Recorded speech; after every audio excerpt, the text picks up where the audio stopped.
Welcome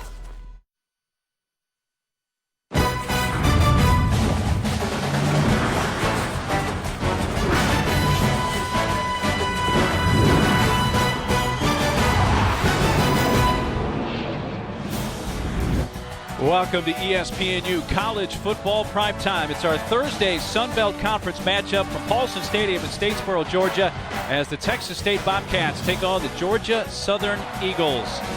Look at the Sun Belt Conference standings. App State, Arkansas State unbeaten. Georgia Southern trying to rebound after losing in Boone, North Carolina last week to App State. Texas State looking for conference win number 2 on the season. It's our favorite night of the week. Glad to have you with us on this Thursday, along with former collegiate and NFL quarterback Jay Walker. I'm Mark Neely. Jay, Georgia Southern can become bowl eligible with a win tonight. Texas State's a team that's really suffered more than their fair share of injuries, especially on defense. Offensively, Bobcats are very good. Second best in total offense in the conference, led by running back Robert Lowe. And Robert Lowe's going to have a special type of evening. He's a dynamic back that has the ability to do everything on the football field. When the defense is struggling, as you mentioned, they're really going to need Rob Lowe to step up his running game. He had a fantastic game last week, but on the season, he's averaging over 6 yards per carry. If he can keep that up tonight, then look for the Bobcats to have a chance of coming in here pulling off the upset. Well, for Georgia Southern, Matt Breida is the guy that carries the mail. Matt Breida is one of the best running backs in all of college football. Averages just under 10 yards per carry. And what makes him special, the ability to hit the home run. Every time he touches the football, he's a threat to go the distance with it. High top-end speed. I think what he's got to work on tonight is running hard in between the tackles. Appalachian State kind of exposed his running in between the tackles. Let's see if he can improve and run hard in between the tackles tonight. Well, there's Coach Dennis Franchione for Texas State at his 7th season at Texas State. 30th overall year as a head coach. 212 FBS wins, third most among active coaches. Coach Franchione went to Pittsburgh State, as did Willie Fritz. Pittsburgh State, which is in Kansas. Willie Fritz in his 2nd season and his 23rd overall year as a head coach. Jay, Georgia Southern has never lost back-to-back games so far with Willie Fritz as the head coach. And it'll be interesting to see, when you talk to him, how's the team going to respond?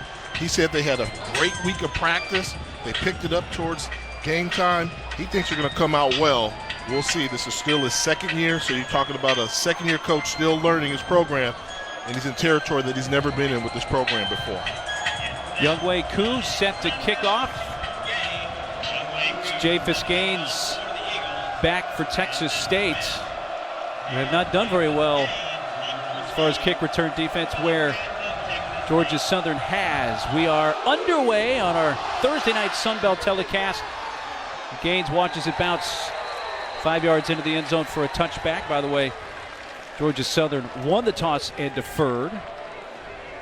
So here comes Texas State and their junior quarterback from Stephenville, Texas, Tyler Jones. Tyler Jones is a winner. I really like him. You take a look at the size and the numbers there. And on the season, those are the statistics. But what I like about him, he's a winner. He's won in high school, won a state championship in the state of Texas in football. So he's ultra competitive, competes on and off the field. And a fantastic dual threat guy, more elusive than he gets credit for. Stephenville High School is where Art Briles was the head coach back in the 90s. Jones, play fake, and he's throwing on the first play of the game, and in double coverage is Brandon Smith, and incomplete. Darius Jones, the primary coverage, along with Antonio Glover. Right out of the chute here, Jay. Texas State looking for a big play. Why not take a shot? This is an offense that averages 34 yards a game. The defense has given up over 500 yards a game. They want to try and score quickly and make this a shootout if possible. First carry for Robert Lowe, cuts it back across the 30 and breaks a tackle to the 33-yard line. It'll be a couple of yards shy of the first down after a gain of close to 9, tackled by Jay Ellison. You're really starting to see Robert Lowe Jr. finish off his runs. He's not going down by contact, and so often as a senior, realizing you have a number of games left in your collegiate career, they run a little bit harder, and Robert Lowe's a perfect example of that. So 3rd and short, 3rd and 1. In motion to the far side goes C.J. Best. Throws in his direction. That ball could have been picked off by Darius White. A very dangerous throw on 3rd and 1, intended for Best and White. almost picked up his second pick of the year. Fantastic jump on the ball by Darius White. I think you want to snap this ball a little bit closer to your tackle. This is such a long throw going from your left hash all the way across the field.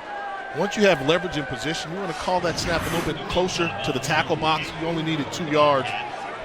That's a poor decision there by Tyler Jones trying to throw that ball that late. It's Derek Keaton back deep for Georgia Southern. Take this punt from Lumi Kaba. Kaba punts it away. Good punt, sending all the way back to the 16-yard line. Comes to the near sideline. Oh, that's and a late hit is going to add to the run. Now, it was a 49-yard punt with a 13-yard return, but you're going to add 15 on to that with a personal foul.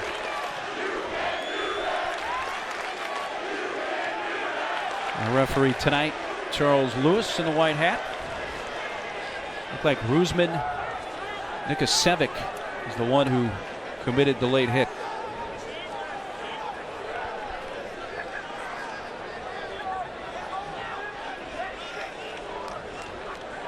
I did see a second flag come in late, but I thought they would have been calling the same lead hit that was so obvious to everybody in the stadium.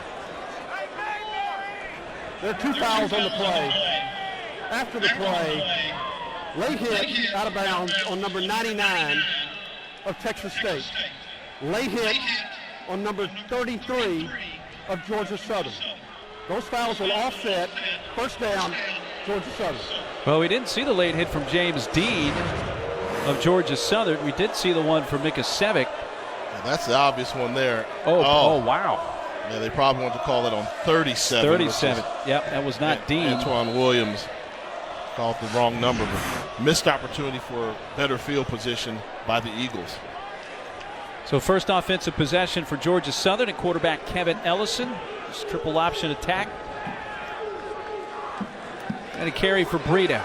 Trying to cut it out right, and he's wrapped up at the 29 by Dallas McClarty for a gain of about 2. Kevin Ellison, 6 foot, 195-pound redshirt junior, Georgia native.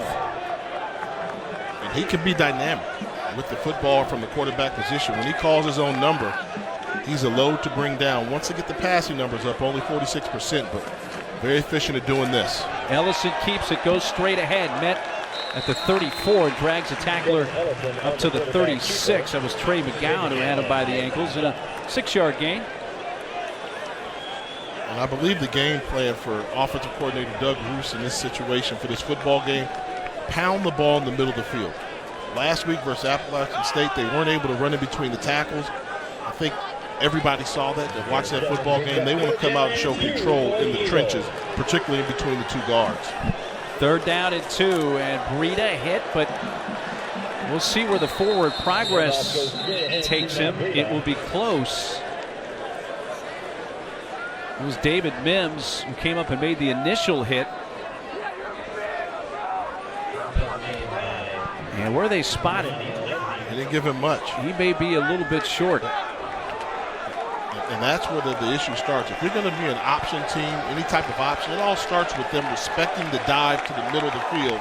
If they don't respect the dive, then they can just play for the outside run. And that's what we've seen teams do. And Georgia Southern yet to make the adjustment. Well, it's 4th down and about the length of the football from their own 37-yard line, the first possession of the game, and they're saying they're going to go for it. There's the snap. Ellison keeping, running left.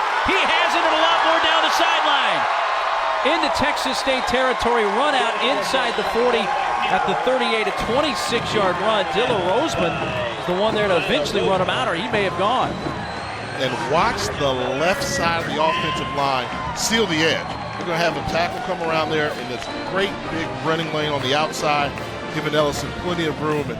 And with the spat on the shoes and the little high step, a little bit like Walter Payton, a little sweetness action. Well, Jay, for a team that averages 369 rushing yards a game, maybe going for it on 4th and 1 isn't a surprise, but doing it on the first possession, deep in your own territory, and there's Breida, and he's taking it to the house.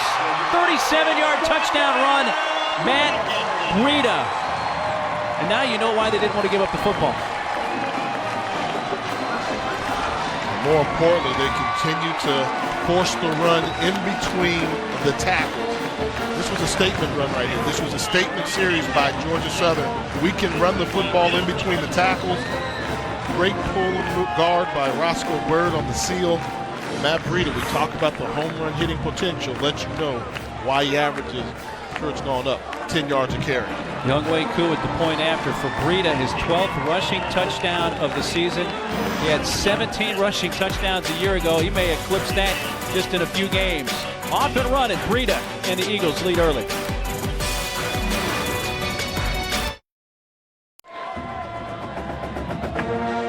Matt Breida's 37-yard touchdown run has given Georgia Southern a 7-0 lead. He was celebrating the touchdown. It may have hurt himself. Kind of hobbling a little bit. Derek Keaton celebrating. But on the sideline, he appeared to be okay. Brandon Smith back deep for Texas State. By the way, for Breida, that's his 14th run of 25 or more yards this season. It's the World Series time of year, right? Yes. Home run hitters. Everybody digs the long ball. Well, Breida's one of those running backs. If you like long, explosive runs, you want to watch Matt Breida. Koo's kickoff, angling to the near side, and it's going to land just a yard from the back line and through the end zone for a touchback. Matt Breida last year led the nation in yards per carry at 8.7, led the nation with 7 rushing touchdowns of 50 or more yards. And see what he's doing this year. 9.1 yards per carry, also leading Football Bowl subdivision. He's gone over 100 carries on the year now. He has 3 carries for 39 yards tonight, and one of those is a 37-yard touchdown run. Second offensive series for Texas State. Give it to Robert Lowe. Trying to get a little blocking help from the receiver Best on the edge. It turns into a 3-yard run. The stop by Antonio Glover, the safety.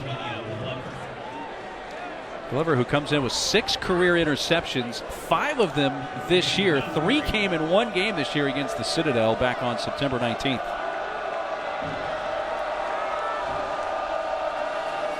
Jones! Sacked by Antoine Williams back at the 21. Puts Williams over 3 sacks for the season and a 6-yard loss there. Williams, the larger of the linebackers there. Antoine Williams, number 37, just shoots the gap. No time to option at all. Antoine Williams, with his size and tenacity, I think he's an NFL prospect. Very good at defending the run. And it brings up a 3rd and long. 3rd and 13. The only 2 positive plays so far for the Bobcats have been runs by Lowe. The throw goes to the far side. It's caught, but not a lot there for the tight end Ryan Carden. Tay Hicklin tackles him. And at the 27, 28, a 6-yard gain, but well shy of the first down.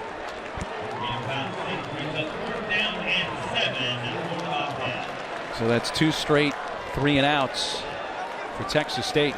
Not the start that you wanted to get off to. Coming here on the road against a team that likes to run the football predominantly. Put yourself behind the 8 ball. The offense is going to have to wake up in a hurry for Texas Coming State. after Kaba and a late whistle after the snap.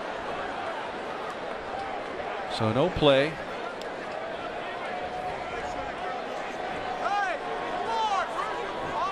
Before the snap, false start offense, number 35. 5-yard penalty, still 4th down. So that'll back him up 5 more yards. And Georgia Southern was really coming after Lumbi Kaba there. One of the trademarks for a team coached by Willie Fritz, fantastic special teams. They've been able to get to a couple of punts this season. Got to watch for Ironhead Gallon. Here they come, and that's spinning. Takes a bounce. Keaton's going to let it roll. It's going to take Bobcats roll inside the 30 and be down just outside the 26. So Kaba with a 50-yard punt and no return to flip the field. Breida is coming back along with that Georgia Southern offense when we return.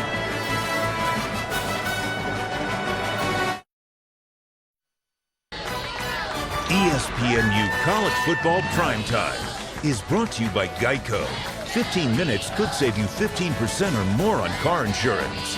And Bass Pro Shops, your adventure starts here.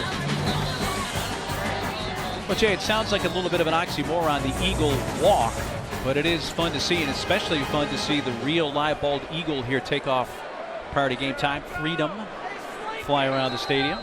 Many traditions here in Statesboro, Georgia, tied to this Georgia Southern football program. Eagles take over. Longoria in motion, handed off Breida. And with that carry right now up to the 30, gets 4 yards. So that puts him over 1,000 for the season at 1,001 yard. Last year he finished at 1,485. You know, last year really a breakout year for him, Jay, and he stays healthy. He's going to make the numbers from last year look small. Disappear. The yards per carry will continue to climb. I mean, that's a remarkable pace he has, almost 10 yards per carry. That's phenomenal. Ellison hands it off again to Breida. Gets a block on the edge. He's to the 35. And near the sideline across the 40, out of bounds with the first down near the 43. Get down, run out by Brandon McDowell. 13-yard run. And you saw a little bit of everything here. Watch the dip move to get to the outside. Dip to the outside. Now watch him turn on the speed. Now finish off the run. Power. Not afraid of a little bit of contact on the sideline. And hey, when you run that hard and you're averaging almost 10 yards carry, take a little seat. Even if it's on the opposing team's bench, just for dramatic effect. Play fake. Ellison looking to throw to the near side over the head of Keaton. You know, let's call it what it is. You know, this is a team that, you know, if they throw more than 10 times a game, Jay, that's kind of a shocker. They have to do it, though, just to keep that triple option running efficiently. Yeah, you think so, but I thought last week they went to the pass a little bit too soon. Make the team show they can stop the rushing attack, and then when they really crowd the line of scrimmage, then you can throw the football. Last week versus Appalachian State, they scored a touchdown, made it look easy on the first drive, and then the offense caught 4 flat tires. First carry for L.A. Ramsby. Head to the 42. Pick up a 4. The stop by Trey McGowan. There's the redshirt sophomore out of Cincinnati, Coleraine High School. Of course, his real name is Alfred. L.A. standing for Little Al. And right now, for most teams, this is an obvious passing situation. And for Georgia Southern, don't be surprised to see them run a little two-man running game between Ramsby and Ellison. 6th play of this drive upcoming. They needed just 5 plays to score on their first possession. 20th touchdown drive of 5 plays or less for them this year. This is to right near midfield.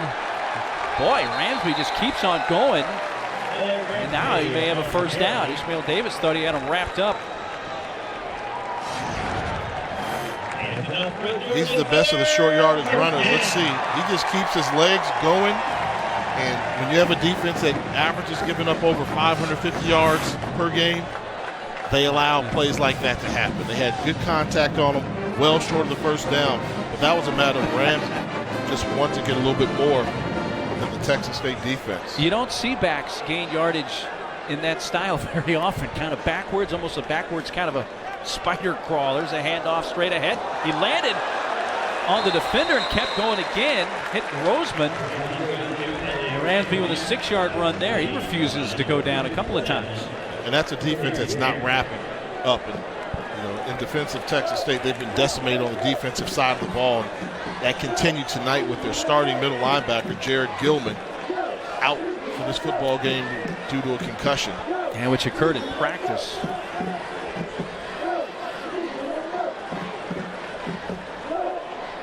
In motion, Longoria. Fake right. Ellison will pitch. Breida. Bumped out of bounds at the 37 by Brandon McDowell. 4-yard pickup for Breida.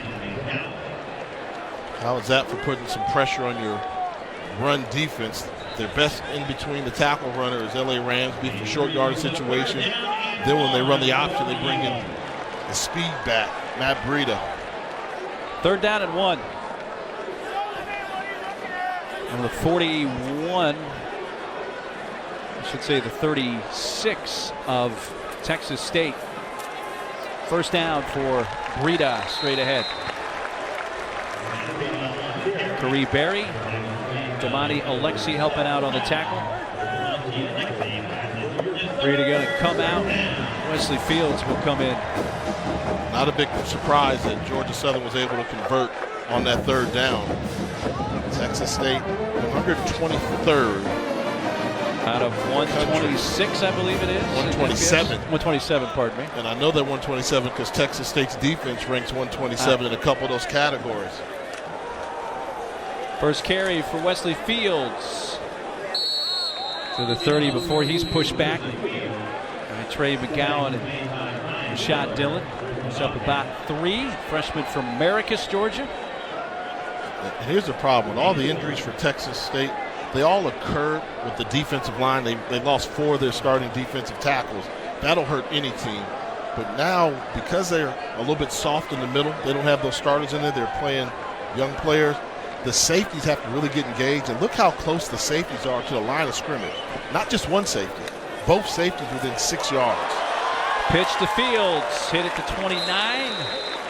Makes his way to about the 27. Wrapped up by Aaron Shaw. 3-yard gain. Shaw, a guy who's been starting now the last couple of games. Had 19 tackles just in the last 2 games during that spot. Safety. Third and 4. Look at both safeties within 5 yards of the line of scrimmage. You see them standing on the 20. Those are the cornerbacks at the top and bottom of your screen. Safeties are closer to the line of scrimmage than the corners. They really are trying to get run support. 11th play of the drive. Ellison fakes like he's going to pass, runs, loses the football, and it's recovered by Aaron Shaw. So the Eagles turn it over. And I don't know if there was much contact at all there, Jay. He just lost the football. It seemed as if Ellison was bottled up. The defense that's struggling, trying to change direction. The ball's knocked out by the defensive lineman. Like Nikosevic knocked it out. Texas State ball when we come back.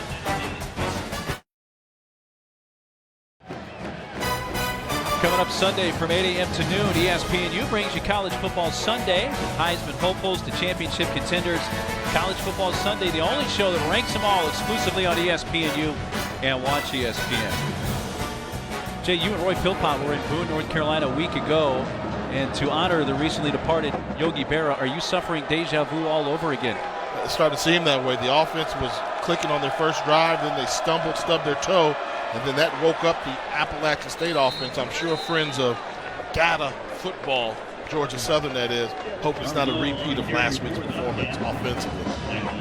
Run for Robert Lowe, tackled by Ironhead Gallen.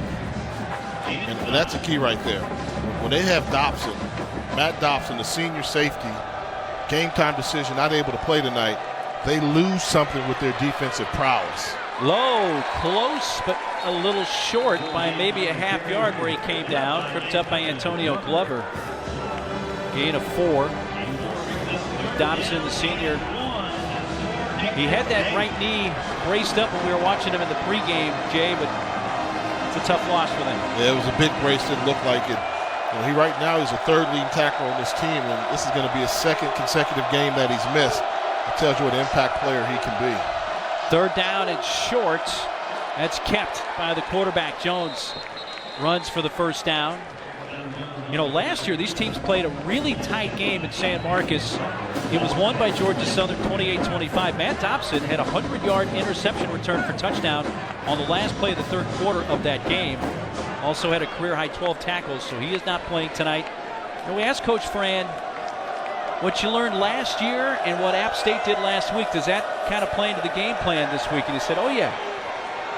Completed to the 42-yard line. That's Japhus Gaines. And a first down for the Bobcats. Caleb Williams on the coverage, but it's a 14-yard gain. This is a good job by the Bobcat offense of responding. The defense made a play. They got the turnover. Move the ball down the field. Put yourself in scoring position because the offense is going to have to score some points this evening. First play in Georgia State territory for Texas State. Here's the pass underneath to Carden to tie it in, and he's upended by Antoine Williams, one of the linebackers right near the line of scrimmage. And when you watch film of Texas State, the offense as a former quarterback, a little bit frustrating too. they don't necessarily drop back and throw the ball that well, even though they have good passing numbers, 237 yards a game. Everything's to the sidelines, sprint rollouts. They rarely do pure drop back passing. Running left, Robert Lowe cuts it upfield. Lost the football at the end, but was knocked down already on the ground. He's just inside the 35. Tay Hicklin, Antoine Williams there defensively in a 7-yard run. How about this block here by Tyler Sadzinski, number 20? Get him. He called Antoine Williams' name earlier. Get him low, get in the way, seal the outside, allowing Lowe to pick up the yardage. More playing time for Sadzinski since the injury of Chris Nuttall a few weeks ago, broken ankle. There's another one of the running backs for Texas State. Another one of those devastating injuries. Low running left. Runs past one defender and spun down at the 30 or close to it, a 4-yard gain. Freshman Logan Hunt with the tackle. It is a first down run for Robert Lowe. And this is watching the footage of App State last week. Georgia Southern struggled tremendously with the outside stretch play. They knew that they were going to run outside stretch. We've seen tonight a heavy dose of outside zone being called by Texas State.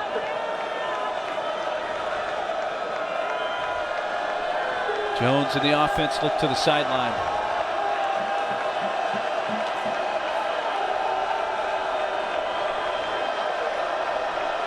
Eighth play of the drive here for Texas State. Jones stepping up. Looked like he wanted to throw, but is dropped by Jay Ellison, number 99. The 310-pound nose guard. Drop back passing, not a specialty of Texas State. And I think this is one of those situations where Jones should have just tucked it. He probably would have picked up positive yards. He decides to take a second look. Well, I like the step up right here, but then wants to change and pull up and complete a pass. Had he held on to the football and run, he would have picked up positive yards. Breaks the handoff to Lowe, now being chased. Dumps it off to Lowe. Avoids one tackler, but coming back in was Jay Ellison. I'll tell you what, that 310-pounder moves pretty well. Well, the junior from Hamilton, Georgia, he's got the motor going. And that's what you want from your defensive tackle position. A guy that can run sideline to sideline when he's on the field. Needs a little help with the pads from the official, and that takes us to the end of the first quarter. The only scoring, the 37-yard touchdown run from Georgia Southern's Matt Breida. Sun Belt Conference matchup tonight between a couple of former Gorillas. 1 quarter so far at Statesboro. Georgia Southern leading Texas State 7-0.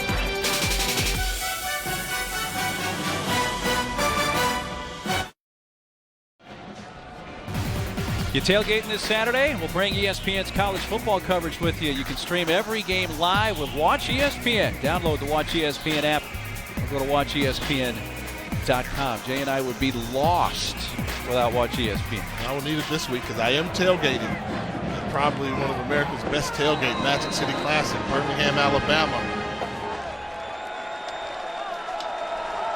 Into the second quarter, 7-0 Georgia Southern, our Thursday night Sun Belt matchup from Statesboro, Georgia, the Bobcats and Eagles. 3rd down and 10.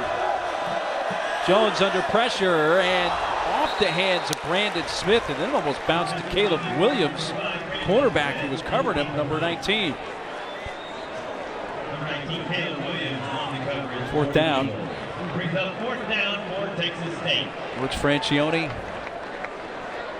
bring out Lumi Kaba. He's going to attempt a long field goal.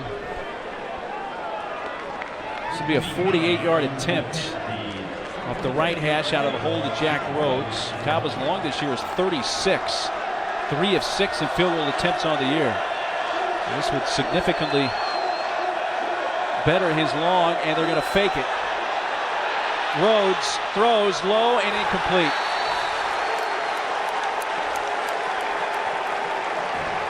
Well, that was not executed well on the fake, with Rhodes underthrowing Kaba.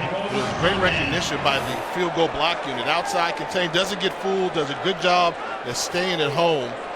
And that was really what made it happen. Then you saw Rhodes with the pass. He had to pump fake it. That threw off the timing. Wasn't ready for the throw, skipped it into the dirt. Even if Kaba catches that ball, Jay, he's not going to get the first down. Well, that was really a good job by Riyad Jones, number 24 for Georgia Southern. Coach Fran taking a chance. From the 30, this is Fabian Upshaw with the completion to Ryan Longoria. Per usual, it's you see Fabian Upshaw take over at quarterback about the third series of the game for them. Third series, that's when they like to bring him in regardless of what the score is. And what he brings to the table a little bit more than what Ellison is the ability to hit the home run from the quarterback position. They say he could be the fastest Eagle on the offensive squad. So you put Ellison and Breed in the backfield, you've got speed to burn. A little bit of a high snap. He hands off to Breida. Yeah, going to be about a half a yard short of the first down. Wrapped up by Rashad Dillon. I'm very surprised they have not corrected that. We've seen a number of high, not accurate snaps by Andy Kwan tonight.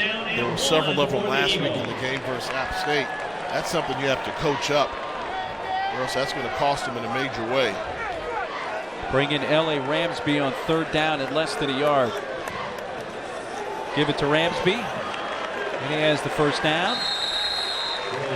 Up to the 43 and a gain of 4. Needed 1, picked up 4, and Ramsey doing what he does so well, running between the tackles. And if you're Texas State, you have to live with that. You made them work for it on third down, running the football.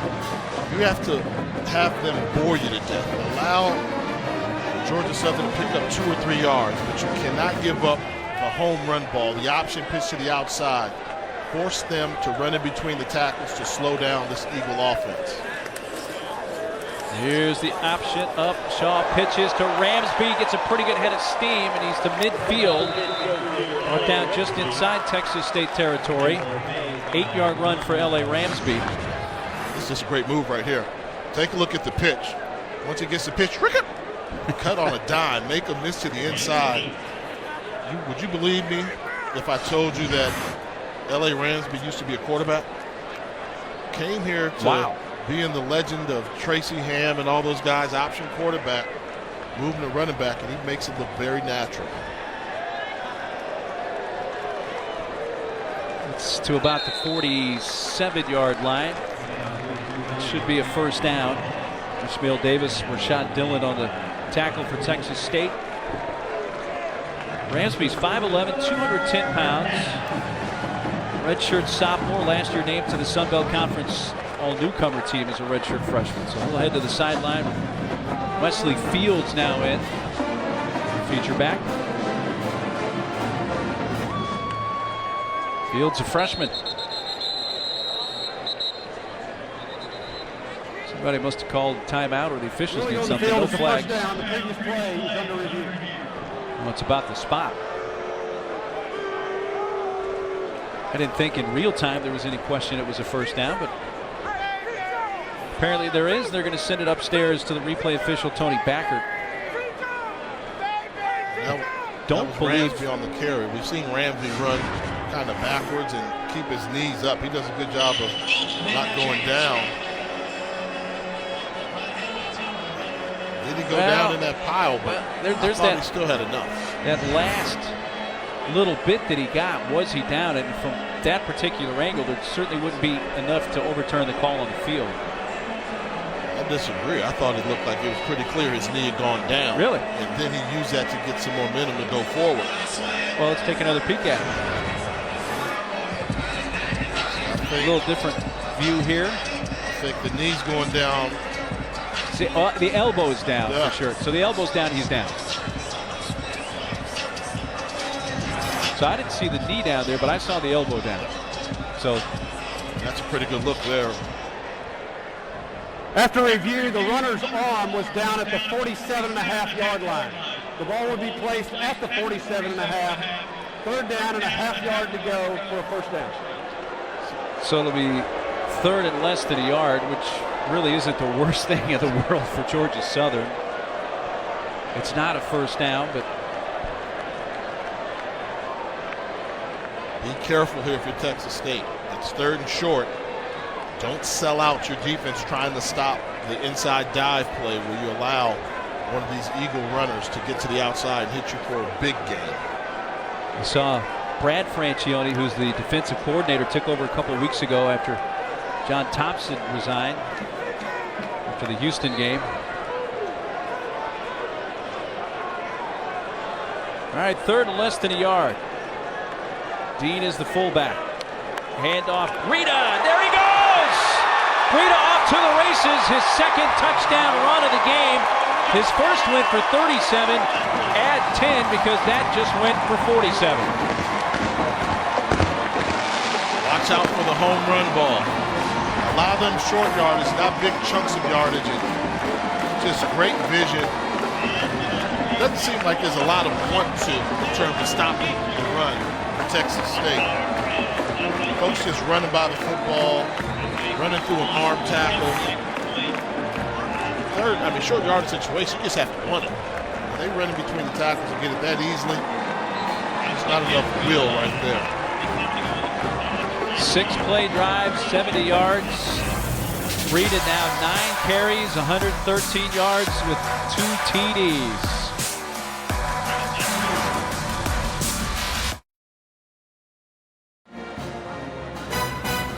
ESPNU College Football Primetime is brought to you by Energizer Eco Advance, the world's first AA battery made with 4% recycled batteries. Georgia Southern leading Texas State 14-0 with 11:47 to play, 2nd quarter. Willie Fritz's team has already nearly surpassed their rushing total from last week already in this game. I think it's been deliberate. They came out with a purpose. We're going to run the football between the tackles. Prove to me you can do it. This is an offensive line that is one of the best statistically in the country. Last week they got shut down. Think about it. There's only 1 returning starter from a season ago. So you have 4 first-year players on that offensive line. They took their lumps last week. They've done a good job coming out and responding tonight. No return for Texas State, so they'll begin at their own 25-yard line. What do you want to see differently from this Texas State offense?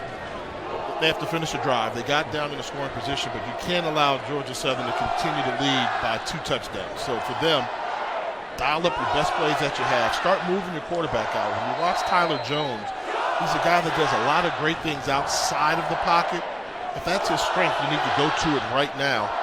Move the pocket, see if you can get some one-on-one matchups and maybe some misdirection with Rob Lowe in the backfield.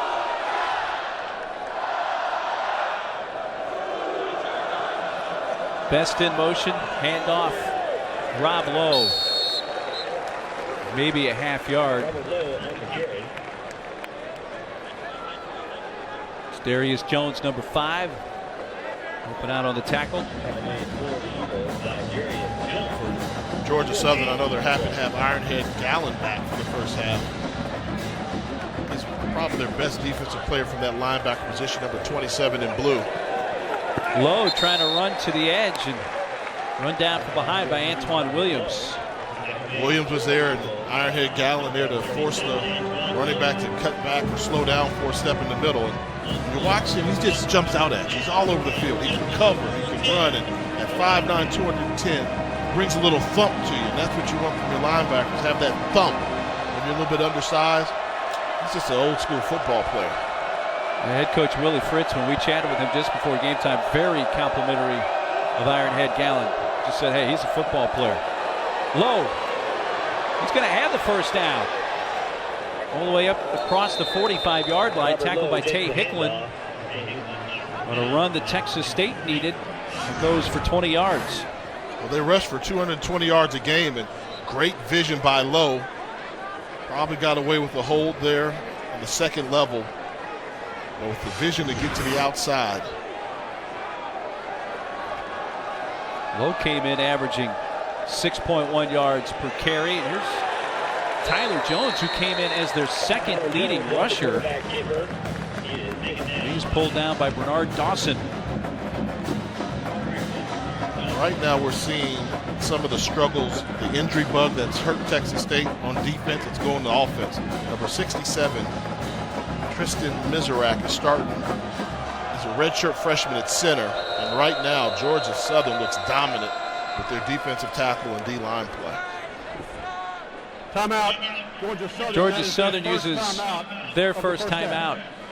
So we'll take a break with just under 10 minutes to play in the first half from Statesboro, Georgia.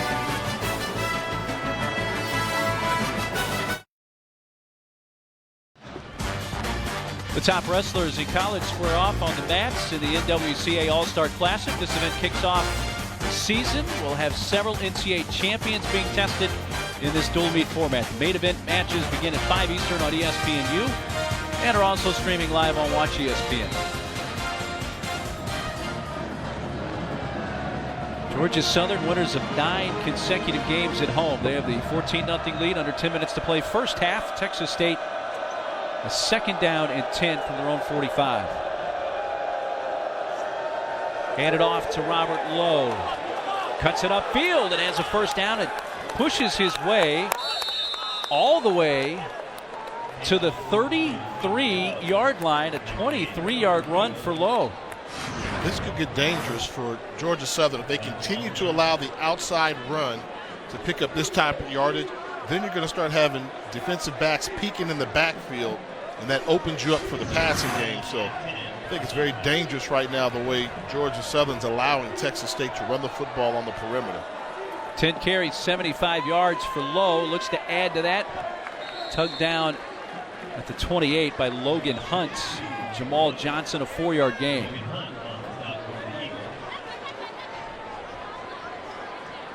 Big number 99, though. Jay Ellison's always in the picture there, isn't he? He's got a motor, but you don't want to rely on the big guys having to run sideline to sideline on every play. Kept by the quarterback, Tyler Jones. That's more of what Bobcat fans are used to seeing when Jones is going to run the football. They say, hey, if we run him 10 to 15 times a game, that's pretty normal.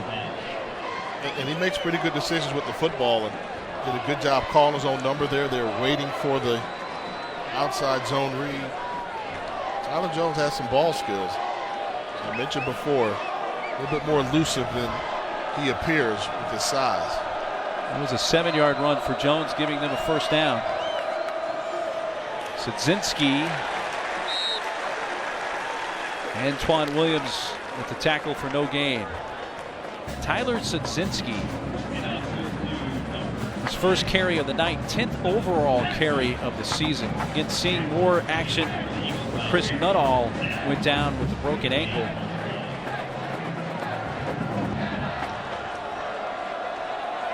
I'd look for Texas State to move the pocket here, some type of rollout pass. 8 plays so far on this drive for Texas State, and they've all been running plays. And on the option here, it's pitched to Sadzinski, who gets to the sideline and then dragged out by Antoine Williams about the 17, 4-yard gain. Nice quick decision by Tyler Jones. When you're going to run that option to the short side of the field, let's make up your mind quickly, get the ball to the ball carrier in a hurry, and able to pick up 5 yards on that option. Puts the Bobcats in the red zone, but a 3rd and 5. Best can't handle it. R.J. Murray on the coverage.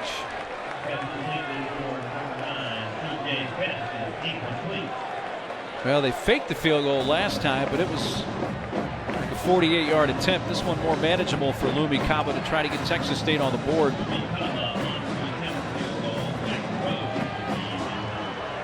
This will be a 33-yard attempt out of the hole to Jack Rhodes. Kaba's long this year is 36. He is the current Sun Belt Conference Special Teams Player of the Week, Kaba, after their win last week over South Alabama. Off the right hash and angles it through right down the middle. So Kaba indeed does put Texas State on the scoreboard. 14-3 though. Eagles leading with 7:19 to play in the first half.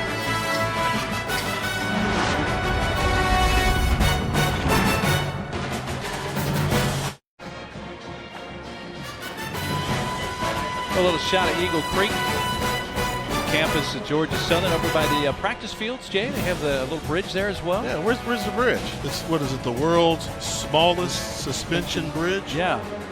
Which the players cross, correct? To go to practice. All they have to do is get you over a body of water, and it constitutes being a bridge. Willie Fritz, his team, Georgia Southern up 14-3. 7:19 to go first half. It's Derek Keaton back deep. Lumi Kaba's 33-yard field goal to put Texas State on the board. I tell you what, that 33-yard attempt would have been good from 48 or 50. Maybe next time they won't fake that. Listen, what are you saying, Mark Neely, that maybe they should have gone for it earlier from the 48-yard field goal? He showed me some leg, that's for sure. Keaton comes up to return this from the 3. Keaton to the 30. Wrapped up there by the kicker, Lumi Kaba. Well, broken tackles, that's been a broken record in Texas State tonight, trying to bring down the Eagles. Yeah, and you can tell they're running with hard purpose. I mean, Ramsey's done a good job making defenders miss it, finishing off their runs, and that's the mark of a good team that runs the football well. They finish the run. You think he's down? No, he continues to stay on his feet. They're running inspired tonight with passion and a little extra giddy up in their step, looking like the Georgia Southern that the rest of the Sun Belt Conference is used to seeing. Eagles from their own 33, handoff Breida. That one was lucky to get back to the line of scrimmage. Trey McGowan and Tamani Alexi wrapping him up.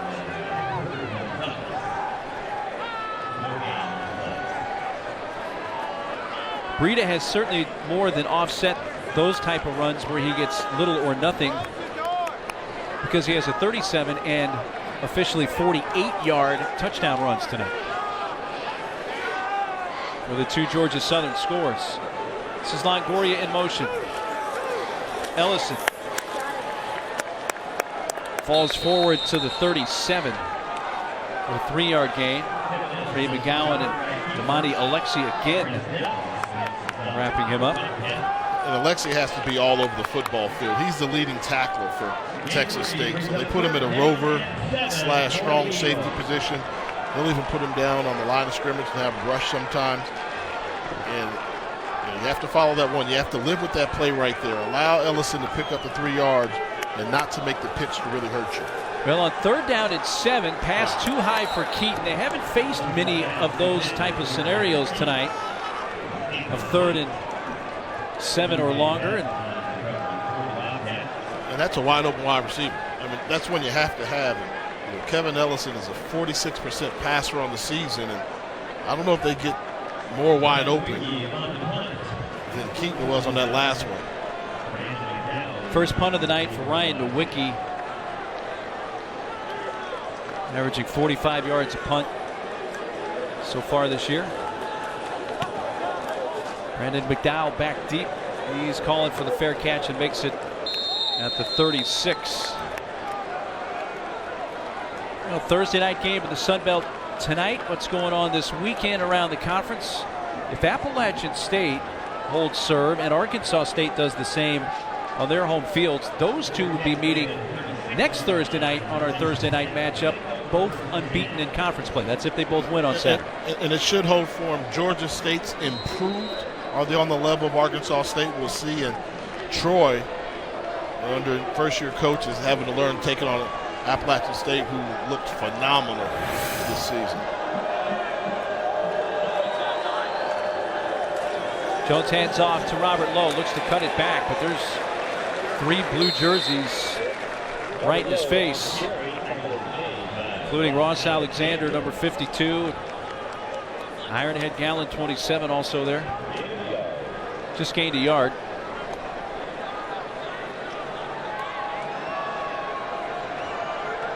This could be a big drive for Texas State, Jay, if they can produce some points. Gallen puts it off the edge. Jones passes, and it's off the fingertips, a little high for Lowe. But Gallen blitzed on that, got stopped for a moment, but then proceeded towards Jones and threw it high. It was a good job by Tyler Jones of escaping, buying some more time. Just needs to take something off the throw. See Gallen come underneath. And that throw there, if you just take something off, there's plenty of room for Robert Lowe to run and pick up the first down with a more accurate throw. Texas State 3 of 7 on third down. On 3rd and 9, here's Jones running. He's going to be short by 1.5 yards. Tackled by Ironhead Gallen. Now this is decision time. He picked up a couple yards, and they're on the road. I don't think you want to get buried here. You don't want to get buried, but I think at the same time, you've got to instill something in your team, particularly your defense. Your defense has been on the field for a number of snaps. If you have an opportunity to keep them off the field, it may be worth considering. Third punt of the night for Kaba. You can certainly understand if it ended their minds to go for it there, and that's going to bounce right about the 15 and be down inside the 15. 40-yard punt for Kaba. He's pinned them inside their own 20 with 4:20 to play in this first half.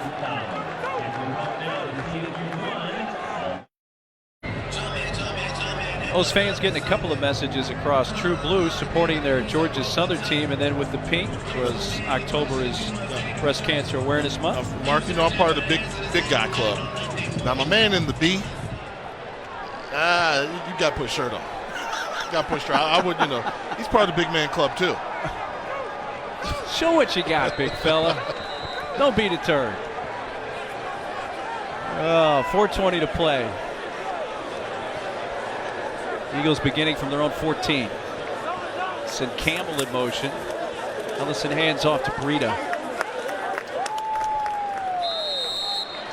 Herbert Gonzalez and others limit him to a 1-yard gain.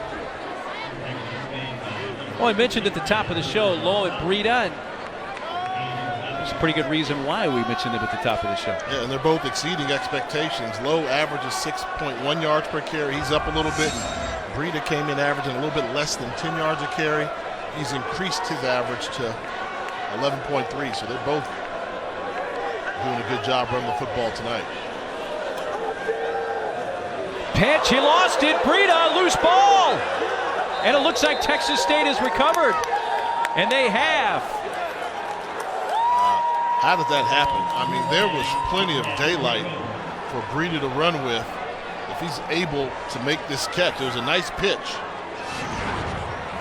Let's take a look at this. Speed op to the outside. Blown assignment. If he catches that, he's going to win that foot race to the outside. Instead, not only was it Kerry Berry on the hit, but also on the fumble recovery as well. Able to make sure Breida doesn't get to it, and he comes up with the football. Huge play by the Bobcat defense. And a big chance to make this a one-score game. 3:37 to play in the half. The Georgia Southern turnover gives it to Texas State. With the Georgia Southern 8. Lowe trying to feel his way through and can't. He'll even lose a yard. Back to the 9. Chris De La Rosa, the linebacker, up to make the stick. I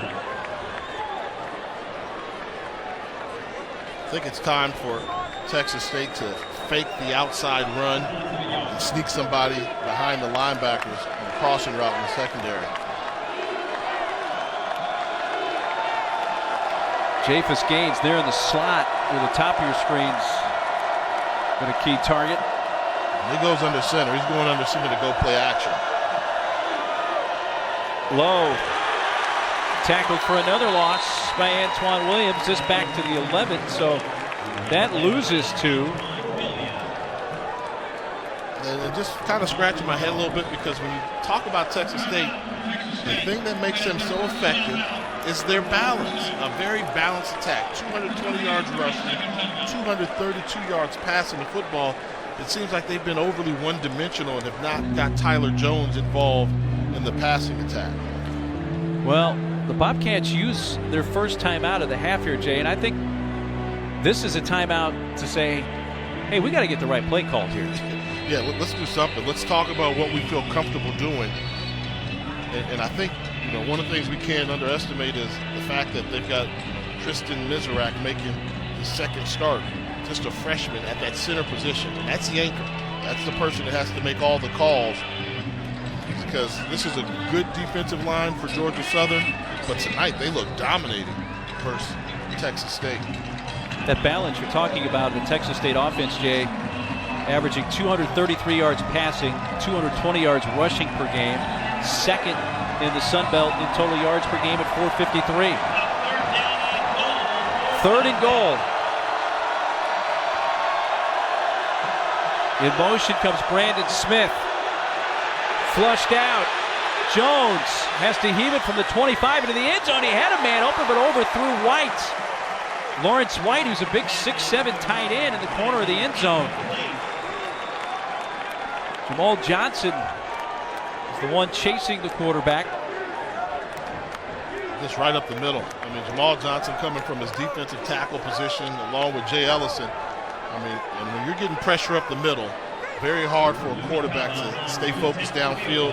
Good job by Jones buying some more time, but too much pressure by the Eagles. So they have to settle for the field goal attempt. 28 yards. Lumikaba was hit tonight from 33. And makes it a 14-6 game. But after the second Georgia Southern turnover of the half, Texas State had a first and goal from the 8. Have to settle for 3. Do make it a one-score game, trailing by 8.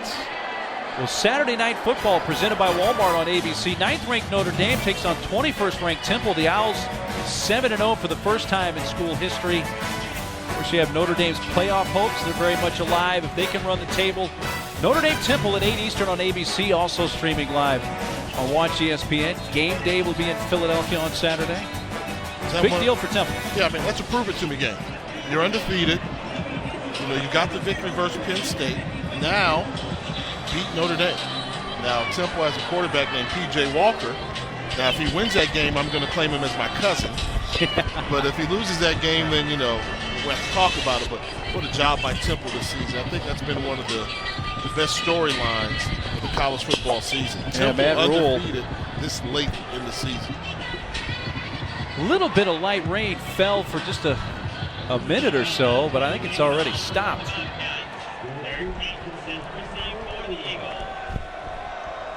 And with 2 timeouts for each team, Georgia Southern has time.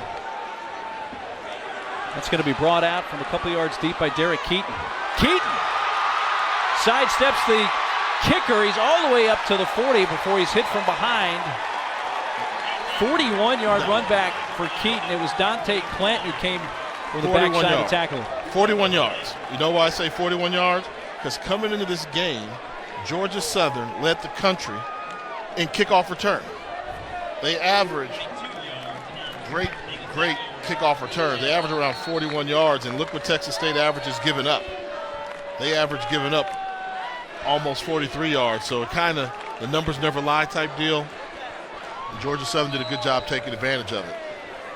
It's got to put a lot of stress on a defense when you're averaging giving up 41 yards a kick return. Ellison hands to Breida. We're about 3 to the 45. Stopped by Dallas McClarty.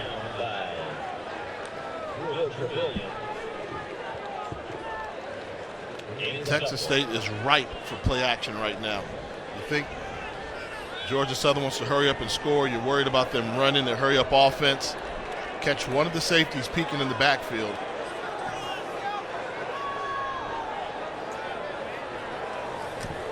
Ellison will run right through the middle. A first down to the 41-yard line. For a moment, it looked like he went down and then got hit. The whistle had already blown. Threw the ball out of the pile. 14-yard run. Aaron Shaw, Andrew Aniki with the tackle.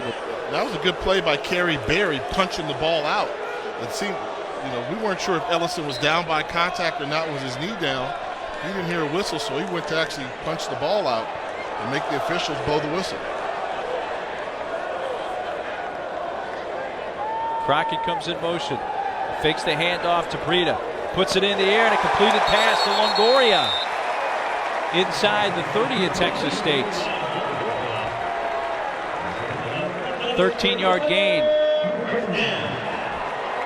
And that was a good-looking throw. Had time to go through his reads and progressions through an accurate pass. And when you see as much one-on-one coverage as Georgia Southern sees, you just need to throw a catchable ball, and the receivers can adjust. First pass completion for Ellison tonight. Upshaw 1-for-1 passing. Breida spun down at the 22 by Aaron Shaw. Clock running, just over a minute to go. Again, Georgia Southern with 2 timeouts. Breida to the sideline, and Ramsby is in. Ramsby comes in, means they like to run the ball in between the tackles. Ellison looking to throw, taking a shot towards the end zone. Ramsby got grabbed, and there's the flag. Damani Alexi, number 17, grabbed him. That pass looked like it was on target. It was a good recognition. They realized the safeties are playing so close, put them in a bind where they have to stop the run and the pass. And a good job by putting some air underneath the throw by Ellison, so Ramsey could make the play for the football. Our call from referee Charles Lewis. Pass interference on the defense, number 1. 15-yard penalty from the previous spot. Automatic first down. It was on 17. Alexi, who was defending number 1, Ramsby. And he's all over him, turns his shoulder, brings him down, and quite honestly, that's what the defensive coordinator tells you. They say, hey, give up the penalty before you give up the touchdown, because I think if he had not grabbed Ramsby, that would have been a touchdown. Have a 1st and goal. Inside the 5. Ramsby brought down by Aaron Shaw. Still have the 2 timeouts. Clock running. 30 seconds left. Right back to the line go the Eagles. Hands it off to Ramsby. Looking. Now they're going to have to use a timeout with 17 seconds left. Tackled by Trey McGowan. And the timeout comes with 15 seconds to go.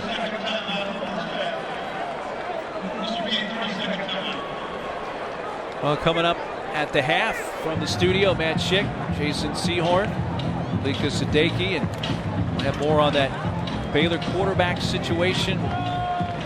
Also out Jerry Kill retiring, Minnesota head coach. Jerry Kill, by the way, was a coordinator at Pittsburgh State when Dennis Francione was the head coach at Pittsburgh State. So there's another Gorilla connection. Sad to see Jerry Kill retire. And our Sun Belt breakdown from back here in Statesboro. If you want to learn about Georgia Southern football, you don't want to miss the breakdown.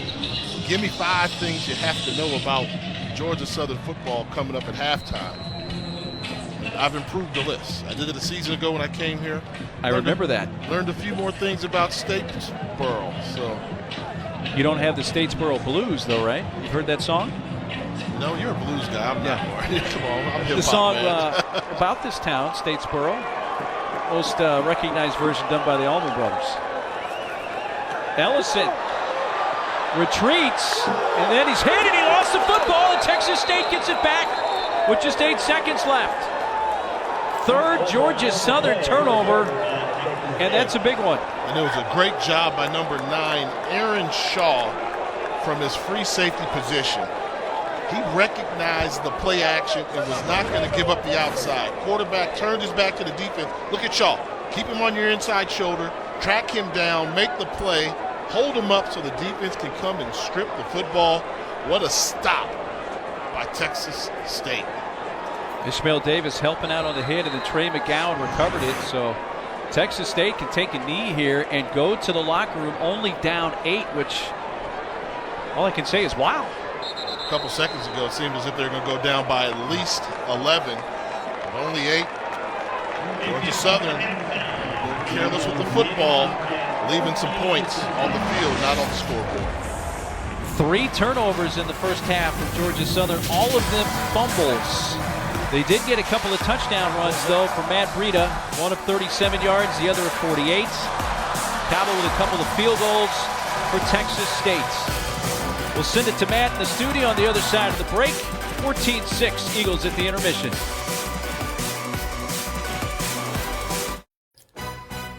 This Saturday, full slate of action for you on ESPNU and the Watch ESPN app. Nebraska coming off that loss to Northwestern. They've got Purdue. Someone's got to win. Boise State taking on UNLV. And Miami going to be without quarterback Brad Kaya as they take on a one-loss Duke squad. 7 p.m. Eastern Time Saturday on ESPNU. Welcome into the studios. Matt Schick, Elika Sadeghi, and Jason Sehorn. Baylor does not play this week. They play Kansas State next week, and they will be without quarterback Seth Russell, who was determined broke a bone in his neck and will be out for the rest of the season. So in comes Mr. Jarrett Stidham, true freshman, who will start that November 5th game against Kansas State. Now, in yards per attempt, touchdowns responsible for in terms of quarterbacks, Seth Russell led all of the FBS. They scored 61 points a game, outscoring everybody by an average of 36 points per game. So, how will they do without him? Well, I think that first game against Kansas State is not going to be an issue. They have a bye. They're going to get him ready. The difficult task is going to come Oklahoma State, Oklahoma, TCU, because here's the situation you run into. He's played some games or at the end when it's mop-up. Mm-hmm. It's easy. And everybody loves the backup. Now, all of a sudden, you're the starter and you have to prepare all week. But the other team prepares for you. Mm-hmm. Mm-hmm. And the pressure changes. You're now expected to put up 60 points. You're not just expected to come in at the end of the game and throw the ball around a little bit. And he came in at the end of games which were not only garbage time, but against subpar teams. Right. This is a backloaded schedule here. Are they still a contender without him? I think so. I mean, one of the things that we've seen with Baylor over the years is they are a little bit of a plug-and-play offense. So I do have a little bit more faith for Baylor losing their starting quarterback than I would have for some other teams. We saw a quarterback go down late last season as well, ended up going on to win the national championship. So you certainly can't count this team out because of that. I mean, to your point, the negative points that I'm going to put against Baylor in this situation is he did only play in mop-up duty, but at least he looked good. So that's promising. I guess we're just going to have to wait and see because they really did backload that schedule, and it is going to look tough down the stretch. Backloaded for all the contenders there in the Big 12. Going to learn a lot. We thought we knew a lot about Texas A&M. First 5 games, kind of like what we saw last year with Texas A&M. Nice opening win, played okay, and then hit the skids. Last couple of games, look at this. Kyle Allen has been very subpar. He's thrown 4 interceptions in the past 2 games, 3 of which have been returned for a touchdown. That happened against Alabama. Kevin Sumlin reopened the quarterback battle this week. How concerned should Aggie fans be about the direction of the team this year, specifically the quarterback situation? A little bit of concern in the quarterback coach or the staff and how they massage the relationship, the ego of the quarterback, because last year was Kenny Hill. Started out strong and just faded. This year, same thing, exact scenario. You've got, a quarterback who starts out strong and he's fading. Mm-hmm. And now all of a sudden you're opening up your quarterback competition in the middle of the season. Do you divide a locker room? Are they on board with it? Are they just accepting with, we want the best guy out there? I mean, there's so many answers that are yet to be answered until they play a game. Yeah, and I think some of those questions go above just the quarterback situation. Their offensive play calling hasn't been that great. Their run game hasn't been as great as it should be. So they do look a little disjointed on offense. And I think a lot of the attention is going on the quarterback play because it has been pretty bad. But I don't think that's the only issue that they need to work out. And I don't think all the blame goes to the quarterbacks here. They aren't running the ball very well, and their offensive line isn't doing that great. Mm-hmm. Well, the difficulty would be if they're sitting there worrying about the quarterback and not those other things in staff. Stream every game at home or on the go with the Watch ESPN app. Head to watchespn.com and download it. So many games, you're just one person, but with multiple devices, you can watch more than one game. Technology is amazing.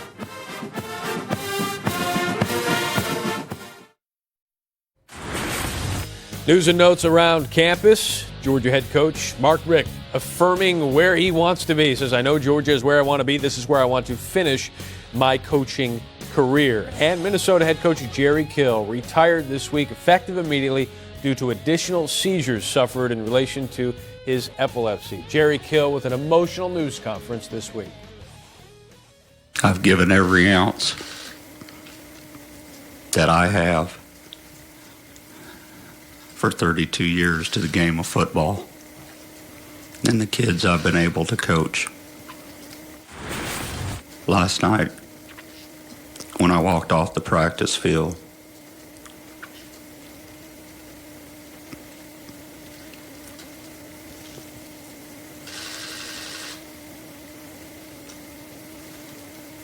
I feel like a part of me died. This is the toughest thing that I've ever done in my life. Just tough to watch, and Jerry Kill has done so much for the sport of football, turned it around in Southern Illinois, Northern Illinois, and Minnesota. There are going to be coaching vacancies there as Tracy Claeys takes over as interim. 8 FBS openings midseason. It's the best job on that list. Best job on that list, I'm going to have to say USC. Yeah, Southern Cal. I mean, facilities are all revamped, talent's there, recruiting pool's there, money's there, the administration's on board with getting kids in. Everything's built to win. Now you just need some stability at that coaching position. Yeah, and if I am a little shaky on that administration, actually, but I do think that they have all the pieces in place in order to get everything solid there. And you just think about the name recognition, the money that they have to offer, the recruiting talent, the history. To that point, by the way, I went above the AD. Oh, okay. I was just talking about getting kids in school, making sure that they can compete with some of the. Yeah, just get them in. Get them in. bypassed. You just cut Pat Hayden out of the equation. That's on the West Coast. What about on the East Coast with Miami of Florida? The U has the tradition, has a good location for recruiting. Location of the stadium may not be the best. How good a job is it now? I don't think it's a very good job now based on what's transpired over the last couple of years. Whether they can get back or not is debatable, but stadium's an hour away. Facilities are, need to be upgraded, and administration's on board getting kids in. They have some negatives going their way in terms of the facilities and things, but I think Miami has terrific upside if you think about the recruiting talent that they have there, and just the swagger and the name of the Someone could U. turn around, but where it is now, it's going to be a tough job. Google Maps says it's a half hour. Is it an hour with traffic? Depends on traffic. traffic. Come on. Yeah. Google Maps. College Football Sunday, 8 a.m. Eastern. I used that to get here. ESPNU on Sunday. I was late. Yes, you are. The only live Sunday morning college football show. Check it out. We'll see you then.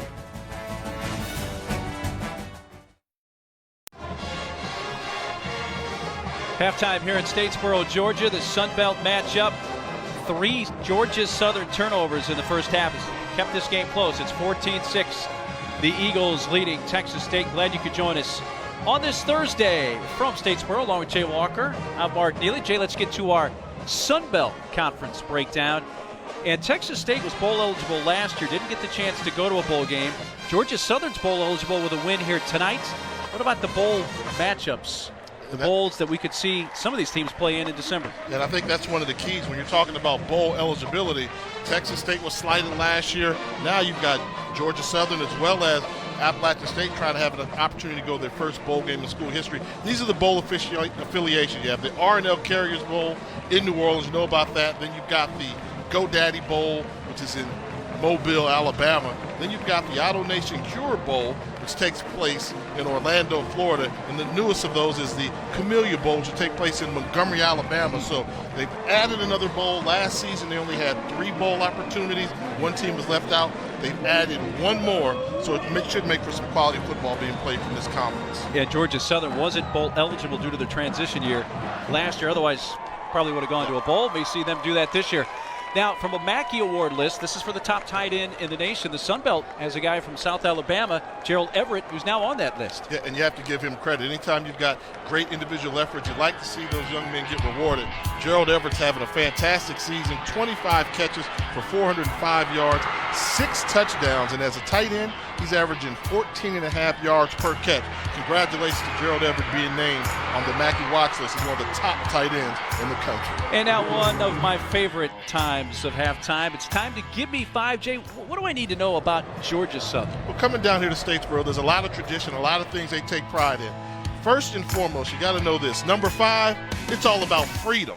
And if you don't know what I'm talking about, freedom is the mascot for the Eagles. They have a bald eagle here before every game. They release the bald eagle. This is tonight's live action footage here. He makes a couple turns around there, and freedom is one of those things that's entrenched in Georgia Southern football. You have a team called the Eagles. How about number 4? How about winning? The winning ways that take place here in Statesboro. This is a school program that's won 6 national championships on the FCS level. And as you mentioned before, Mark, they're one victory away tonight from solidifying themselves for the opportunity to go their very first bowl. They take winning serious here. 3, you got to get on the bus. And if you're going to play football here at Georgia Southern, this is what I mean by get on the bus. Get your bus pass out. Before every home game, the Eagles take a bus a school bus around the stadium, around the city of Statesboro. In fact, the Eagles even catch the bus to practice every day. It's a tradition that they really take seriously here in Statesboro. And that's before the game tonight, that right? Before the game tonight, Kevin Ellison and all those guys, Matt Breida, you see them all there. The fans go crazy. Then they have an Eagle Walk. That's one of the traditions that they keep in place here. Number 2, Mark, I'm sure you've seen the sign. Gotta do this, gotta do that. GATTA's an acronym for Get After and You Fill in the Rest. Get after there. The A stands for another word for donkey. Get after the academics, get after them. Aggressively, I've heard it all, but here they know what it means here. And the number one thing you have to know about Georgia Southern football, playing is the name of the game here in Statesboro. The plain uniforms that America says wear the logos, wear the helmets. When they brought football back at Georgia Southern, they couldn't afford the logos. They tried to add a logo. The traditionalists don't like it. Playing jerseys on purpose. You have to love that about Georgia Southern football. Some of the names you got to know in Georgia Southern football history: Irk Russell, Tracy Ham, Adrian N. Peterson. Those guys, they helped build this tradition, which we all enjoy now.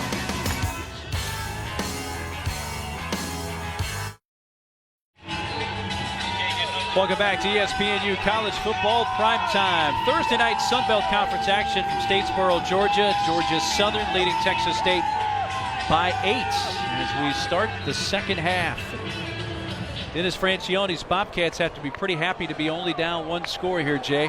And what do you make those numbers? Normally, if you told me that there were 3 turnovers in a football game, I'd say one team is running away with this thing.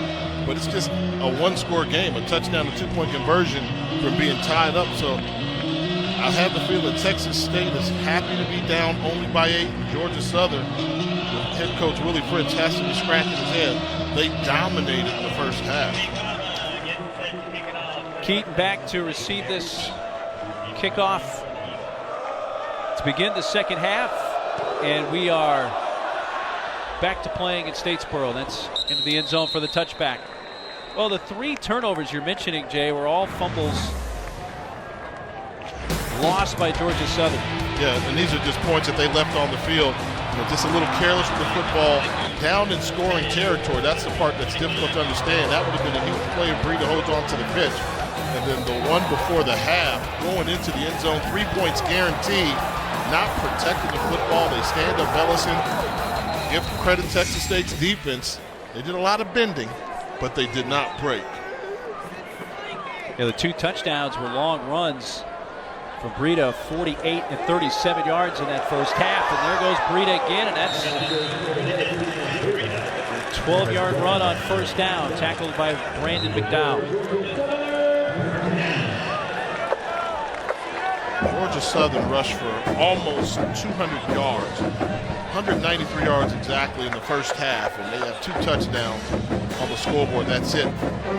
That type of domination, they easily should have had at least 21 points. Breida again straight ahead for about 3 near the 40.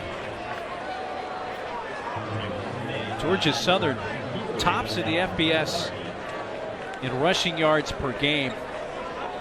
The one that really surprises me there, Baylor. You would assume most of their yards come through the air, but they're second in the nation behind Georgia Southern in rushing. And I think Baylor's the only team out of the top 5 that actually tries to throw the football. Navy does it. LSU with Fournette, they're not focusing on the pass this year. Option Ellison keeps. Falls forward to the 45 in the arms of McGowan and Marcus Dallas.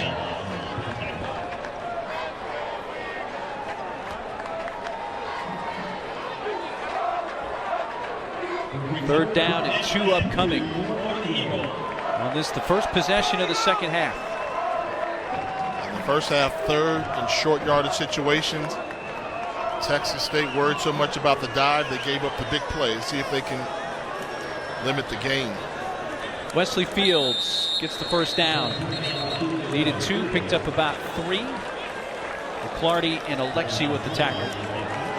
As we mentioned in the first half, if you're Texas State, you live with Georgia Southern gaining 2 to 3 yards in those short yardage situations.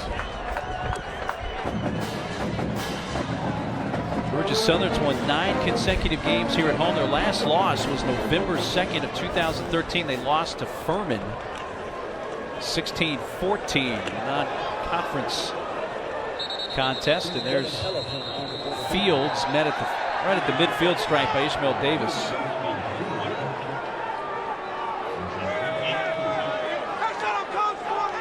One thing I'll say is it's been a gutsy effort by the kids from Texas coming in here. Considering the injuries that have decimated them all season long, then you find out when you're leaving to come to Statesboro that your starting middle linebacker is unavailable to you and your other nickelback is not available to you as well.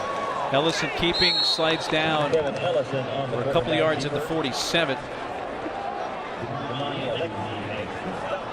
Tackle for Alexi and Kevin Ellison.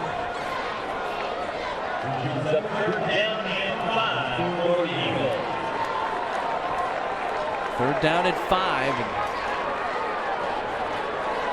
And so far on third down tonight, Georgia Southern 5 of 9.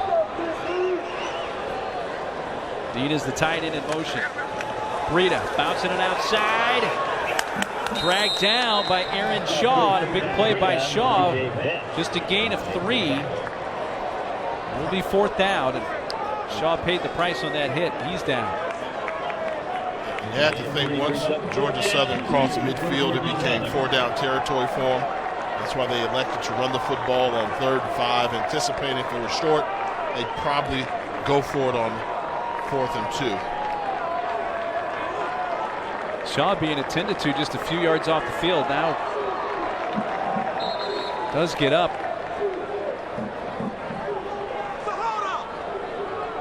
I think the officials were wanting to make sure that the sideline over on where Shaw was down initially was clear. And that was the right thing to do for a safety concern. He was only 3 yards off the sideline, unable to move. And that Shaw looked like some helmet-to-helmet contact that was instigated by Breida.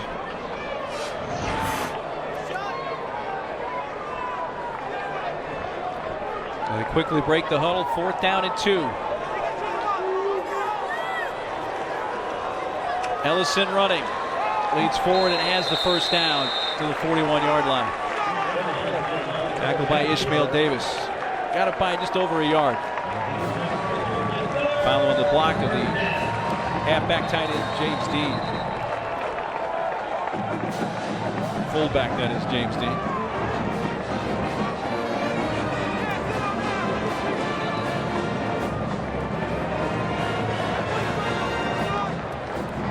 First down for the Eagles from the 41. Texas State on this, the first possession of the second half.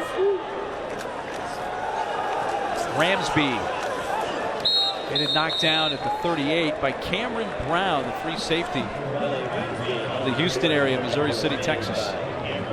The injury to Aaron Shaw brings in Cameron Brown, as you mentioned, just a freshman. So the injury bug continues to decimate Texas State, particularly on the defensive side of the ball. He's their defensive coordinator, Brad Francione, son of the head coach. Jump cut, spin. Wesley Fields cuts back inside the 10, headed to the goal line, touchdown. 37-yard run for Wesley Fields. The true freshman, 6th rushing touchdown of the year. He's earned his playing time, a really complete running back with a bright future. We talked about the jump cut here, and watch the spin move to keep his balance.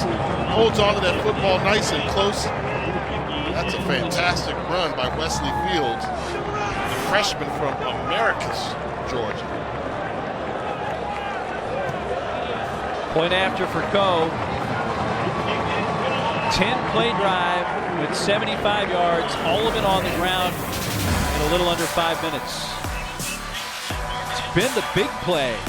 The gash plays 37, 48, and now another 37-yard touchdown run. This one for Fields.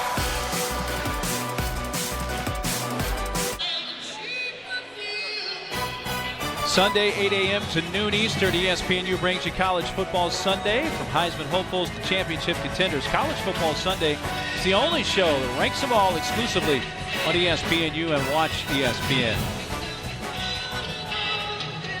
Officially a 38-yard touchdown run for Fields. So it's been the big play tonight 37-yard and 48-yard touchdown runs for Breida. And now the field's 38-yard touchdown run for Georgia Southern. And that's what, that was the game plan. Don't give up the big play. This is a big strike offense. And it seemed like it was going to be a methodical drive down the field, 3 or 4 yards a carry. But then Georgia Southern turned into another gear with a great individual effort by Wesley Fields. Japhus Gaines watches that bounce into the end zone for a touchback.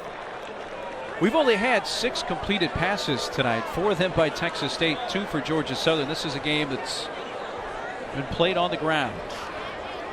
And right now you're in that danger zone when you're taking on Georgia Southern. The defense starts to get into it, particularly Jay Ellison, big number 99. He's had a whale of a game. He's on the sideline in between breaks, ready to go get it. So be careful with ball security for Tyler Jones, but they have to find a way to get him involved in this offense. He was just 4 of 10 for 22 yards in the first half.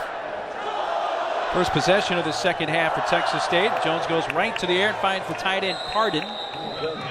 Ryan Carden. And a late flag.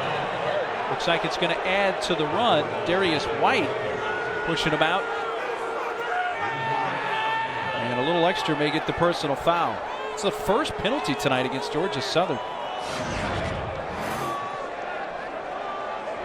He's engaged and after the play, I can see where it looked like a shot. Conduct on the defense number 6.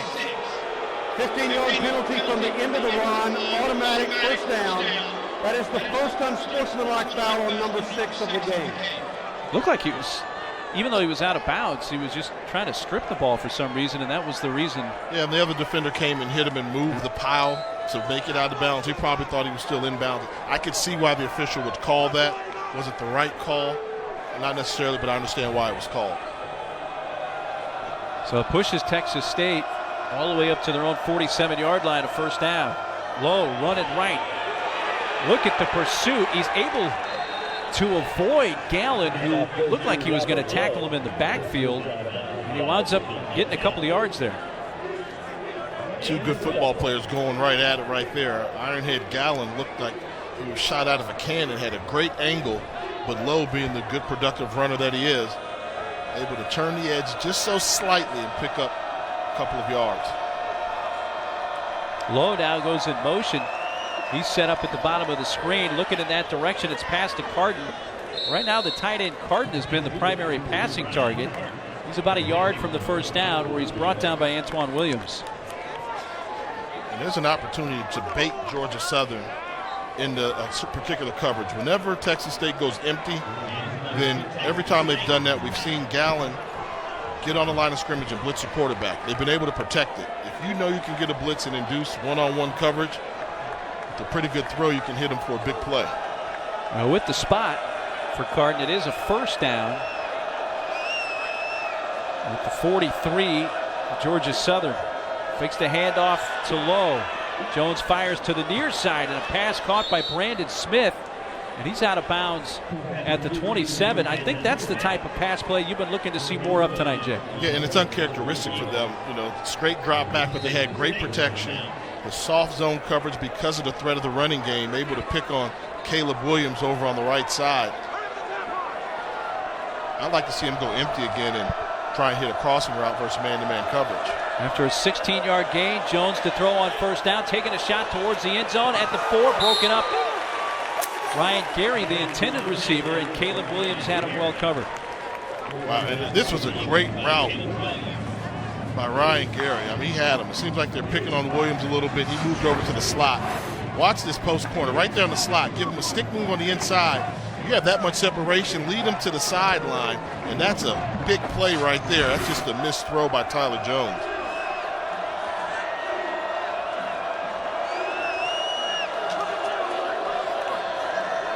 Give to Lowe.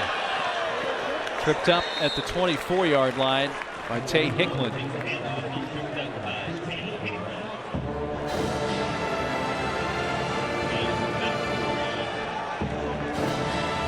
Third down coming up. 3rd and 7. Call it a long 6. Line to gain is the 17. Trips to the left side, looking in that direction. Jones Takes a shot towards the end zone. That ball hung up and caught. Touchdown! And a flag. Gaines has the score. The defender never able to look back around. And it dropped right in the arms of Gaines, a 23-yard touchdown pass. What a gutsy throw by Tyler Jones. 3rd and 6. Wasn't thinking the underneath routes, going for it in the end zone, put some air on it, and Antonio Glover lost sight of the ball. Pass interference on the defense, number 16. Penalty will be declined. The result of the play is a touchdown. Seems like they got away with one here. Glover, 5 interceptions on the year. If he can spot this football, it hangs in the air a little bit, but you can see he has no idea where the football was. Way to take advantage of it by Texas State. Well, they were lined up to make sure Georgia Southern was going to line up with them, and not going for 2. They're going to not chase the points here, go for the extra point.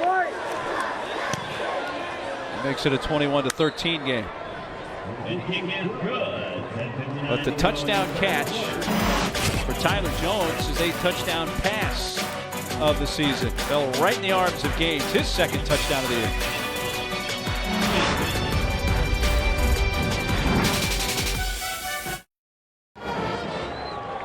Big drive for Dennis Franchione's Bobcats. They cut it to a 21-13 game. They got it going a bit through the air there, Jay. You know, the first half you mentioned they were just 4 of 10 through the air for 22 yards.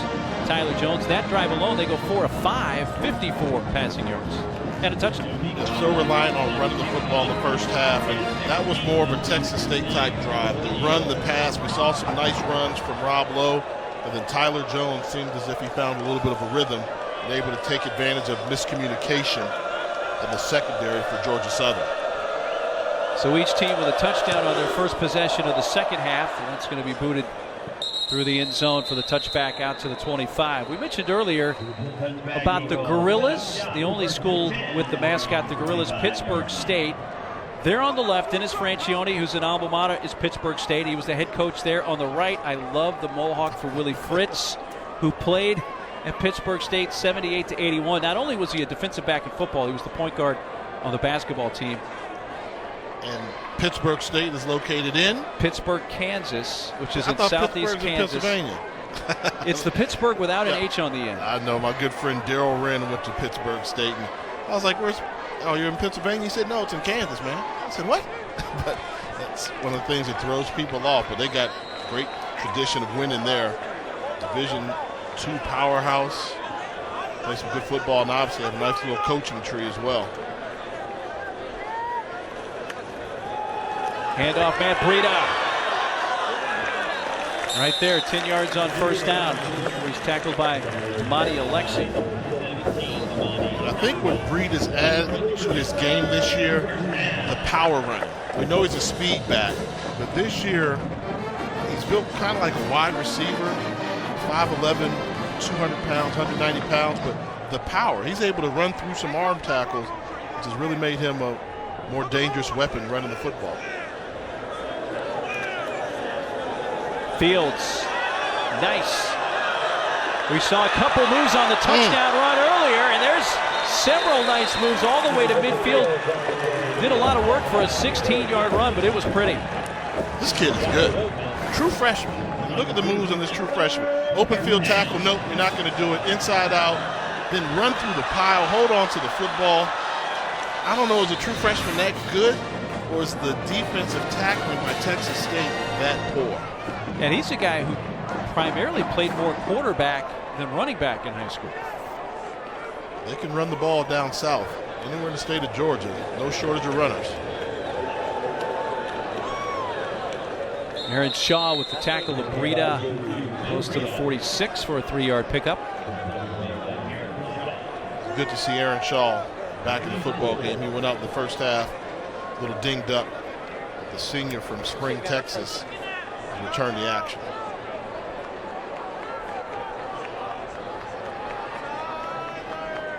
Now, Shaw's number 9. He's the free safety. He is 6 yards from the line of scrimmage. They are ripe for a pass. Ellison run down and tackled. Just a gain of 2 by Corey Berry.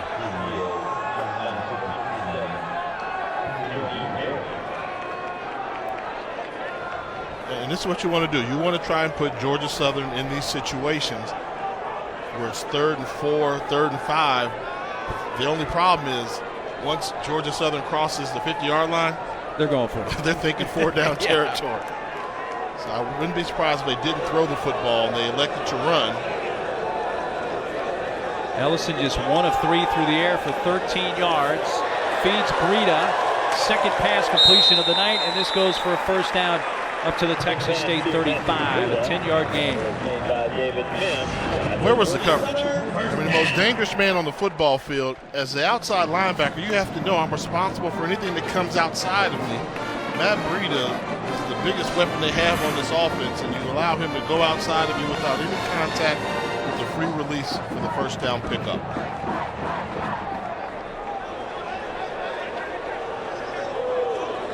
Longoria in motion. L.A. Ramsby for 5 inside the 30. Aaron Shaw with another tackle.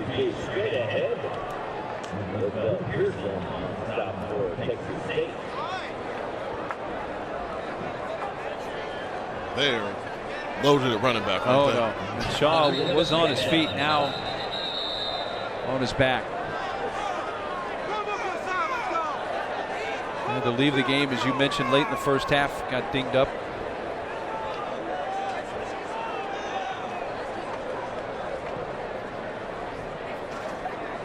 Guy who started the last couple of games.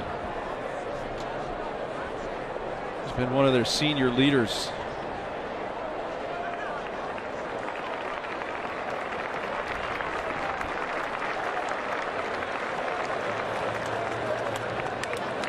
So as Shaw makes his way off the field, we'll step aside with 4:53 left in the third quarter.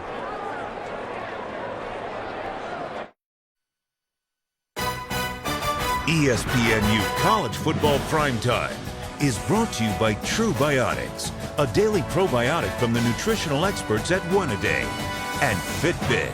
Find your fit at Fitbit.com.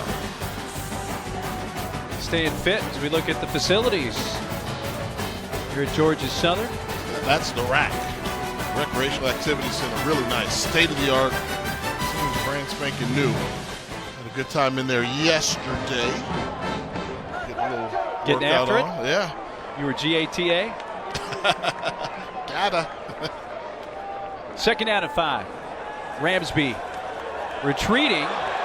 Coming back to the near side. Finds a crease and is wrapped up at the 21-yard line by Cameron Brown. I'll tell you what, he's got some moves of his own as well. 8-yard gain. They're loaded at running back. But look at the vision. He goes in there. It's not there. He has to get to the outside. Says, oh, I can lose a couple yards in order to gain a couple more, find a running lane and a crease, and able to pick up the first down. And what really helped was the wide receivers probably go unrecognized here. They do a good job of getting on their man, making those blocks, allowing the long runs to become touchdowns. Back to Ramsby, straight ahead. Hit near the 15-yard line by Khari Berry. Yeah, if you're a wide receiver and you come to Georgia Southern and all you do is catch the football, they probably don't have a home for you.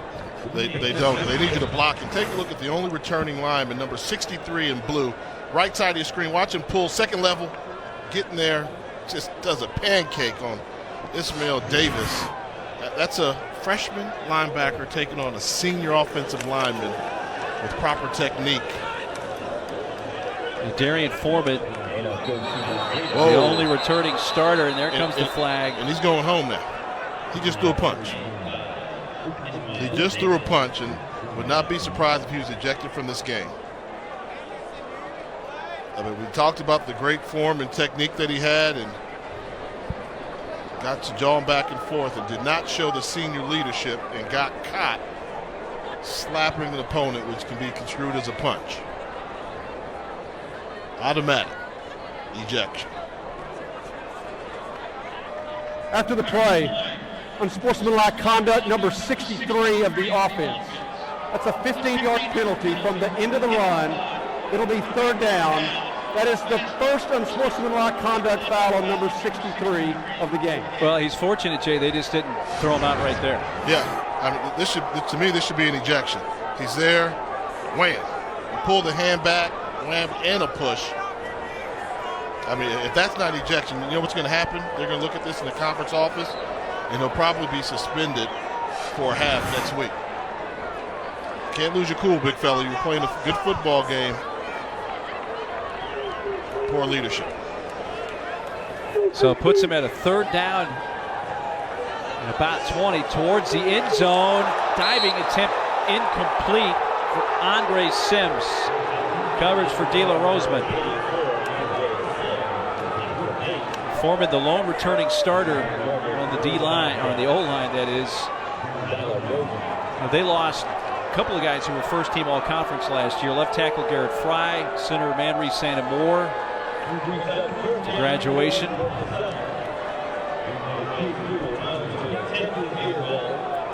A 44-yard attempt for Younghoe Koo. Has the distance and got it. 44-yarder for Koo. No Alex Hanks tonight. Been their primary place kicker. Out due to injury, so Koo, his first field goal of the season. Well, the top wrestlers in college square off on the mats in the NWCA All-Star Classic. The event kicks off the season, and we'll have several NCAA champions being tested in this dual meet format. The main event matches begin at 5 Eastern here on ESPNU and also streaming live on Watch ESPN. Good look there, Coach Willie Fritz. And, you know, there's just certain people that go under the radar in terms of coaching. But if you look at his track record or the success he's had, Central Missouri, winner. Sam Houston State built them into a powerhouse program. Went to a couple of title games. If it weren't for North Dakota State, we'd be talking about Sam Houston State. And then you come into the Sun Belt, you get to Georgia Southern, and on the very first year, you go undefeated in conference play. And right now have a team about 18 minutes away from clinching their very first season of becoming bowl eligible. I think Willie Fritz is one of the better coaches in all of college football landscape. Yeah, he won a couple of JUCO titles at Blinn Junior College in Texas back in the early mid-90s. Comes from a coaching family. His dad was a coach.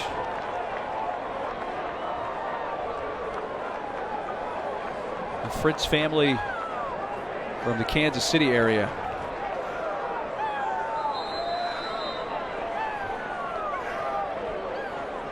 Had an opportunity to meet his brother on the driving range today. Went out, hit a couple balls here at this nice Georgia Southern golf course they have here. One of 7 kids, Coach Fritz is. Option Jones pitches, but nowhere to go. It's Darius Jones tackling low for a 4-yard loss.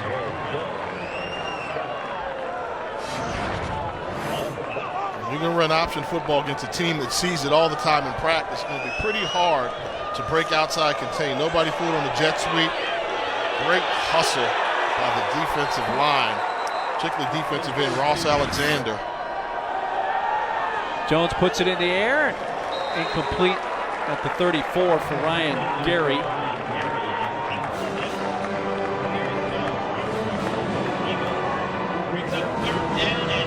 Just like that, it's 3rd down and 14.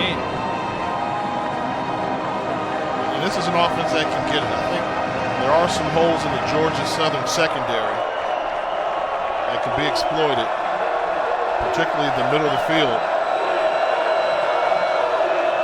Fake the jet sweep. Jones dumps off a screen pass for Lowe, and that had Darius Sapp right there, number 90. Just had a chance to pick that off. So that drive goes nowhere for the Bobcats, and no punt. The timing and rhythm was off, and good job by 90, holding on to the intended receiver Lowe. He got away with a little bit of a grab there, didn't he? Yes, he did. Particularly when the ball was in the air. Just outside his own 5.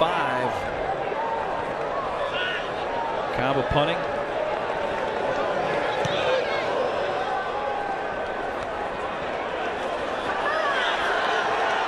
Keaton retreating, coming back to the near side. 40, 45 midfield, down the sideline. Cuts back in, tackled near the 10. 59-yard return for Derek Keaton.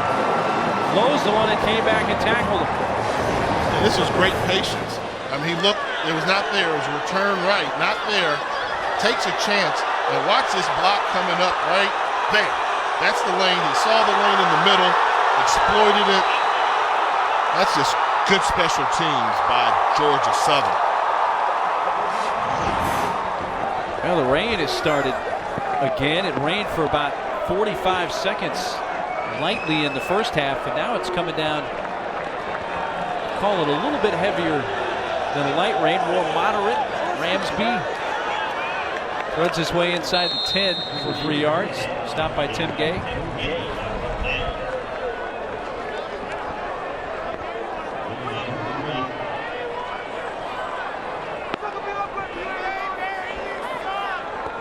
Ramsby up over 50 yards rushing tonight. Rita 20 carries, 150 yards with 2 TDs leading the way. Pitch to Fields to the edge, but a nice open field tackle by Damani Alexi to limit him to a gain of 3. Remember, Fields had the 38-yard touchdown run earlier in this third quarter. He's put together. I mean, look at the frame he has just to be a freshman, a true freshman at that. He's going to do some damage in this conference for years to come. It's 3rd and 4 from the 5, so they can get a first down without scoring if they're stopped at the 1. I like to have Kevin Ellison call his own number here. He's part of the field. Gives it up to Ramsby, who's thrown back by Ishmael Davis and others from that Texas State defense. I'm not so sure that had Ellison kept it, he wouldn't have walked into the end zone. Don't know if that was designed, the play being selected, automatic handoff, but that was any type of zone read option. The outside was open. Crowd wanting to go for it. The play clock hasn't started, so the game clock's winding down. They can let this run all the way down and in the quarter. Though I think the decision's made that they're going to go for it. I think so, but they're going to go ahead and go on the other side of the field and have a little bit more time to think about it.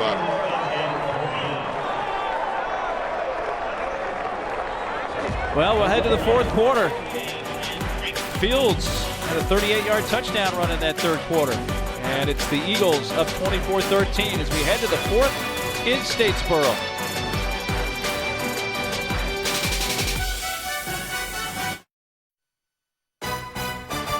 ESPNU College Football Primetime is brought to you by Bass Pro Shops. Your adventure starts here. And Geico. 15 minutes could save you 15% or more on car insurance. 6 FCS National Championships for Georgia Southern.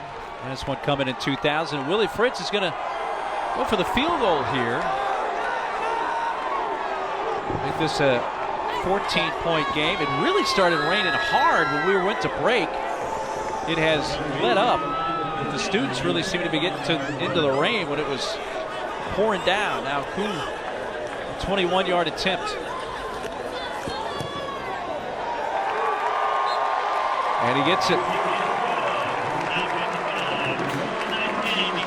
27-13, Georgia Southern on the first play of the fourth quarter. Well, you mentioned on the Gimme 5 what you need to know about Georgia Southern. Kurt Russell is a name that you have to know. He was the head coach from 82 to 89. He had spent 18 years as the defensive coordinator at Georgia. Unfortunately, Coach Russell died back in September of 2006, but he was the guy that really got this going. He is, and they talk about the stadium. His name is on the stadium, Irv Russell Field, and think about it. You brought a program back in 1982. You win a national championship in 85, and then you do it again in 1986. And see, Paul Johnson's on that list as well. He coached here. You know, they love running the option around here. He left here to go to Navy. And now at Georgia Tech. And now he's at Georgia Tech. And then they went and got Willie Fritz, who, high expectations. They don't judge you by a national championship anymore, but he's going to be judged by how many Sun Belt championships he wins. And that would probably mean for these folks an opportunity to play in New Orleans for the New Orleans Bowl. Of course, last year they went 8-0 in Sun Belt play. Were not bowl eligible because it was a transition year. And went 9-3 overall. They went through conference play last year unbeaten. Here's a look at the standings from a year ago. ULL was right on their heels, but Georgia Southern, had they not been in a transition year, would have had a pretty nice bowl from the Sun Belt. And I think, we talked to all the Sun Belt officials here, and they've been first class to us. And, what the fans want, they'd like to see, every team in the Sun Belt play each other. So, like, this year, Georgia Southern is not going to take on Louisiana Lafayette. So you don't play every team. And two, I think they're getting towards playing a championship football game. Robert Lowe puts his head down and drives close to the 30.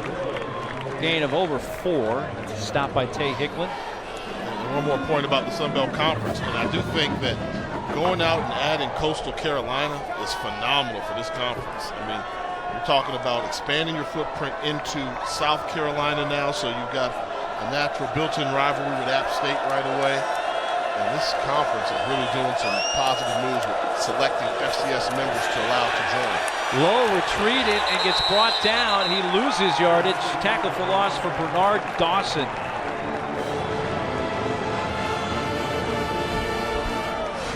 Loss of 5. He's going to be on the right side of your screen. Watch him get underneath the shoulder pad, shed the offensive tackle, and then get upfield to stop the outside run. Fantastic individual effort by Dawson. So after Lowe's 5-yard gain, a 5-yard loss, and it's 3rd and 10. Tyler Jones lets it fly right near the sideline. Did he bring it inbounds? No, incomplete. Japhus Gaines was the receiver. Darius White in the vicinity covering.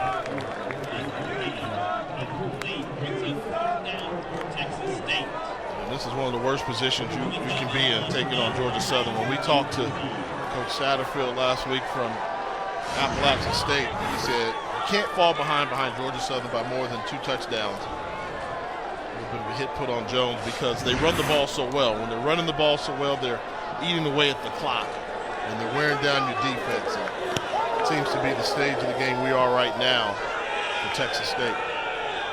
Cava's punt takes the Bobcats roll inside 25. It'll be down at the 22. 53-yard punt for Lumi Cava.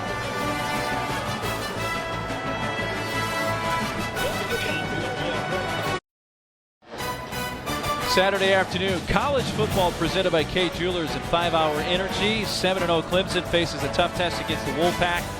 And then the Terps are in Iowa City to take on Kirk Ferentz unbeaten 7-0 Iowa Hawkeyes. Both games are available nationally on ABC or ESPN2 at 3:30 Eastern, and also streaming live on Watch ESPN. How about if Leonard Fournette were to stumble a little bit? Deshaun Watson in the Heisman Trophy talk. What are you doing, Ron? I can understand that. Getting Leonard Fournette to stumble may be a tall order. Davis tripping up Rita, picks up 7, landed on his back.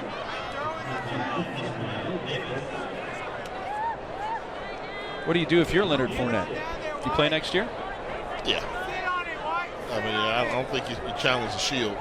The rules say you can't, so. Yeah. Well, I mean, the other option is to sit out. Sit out. I mean, yeah. Football players want to play more. Exactly.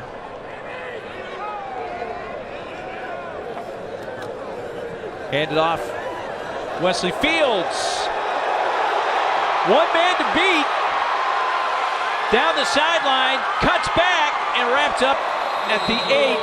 David Mims was the only one who had a good angle on him.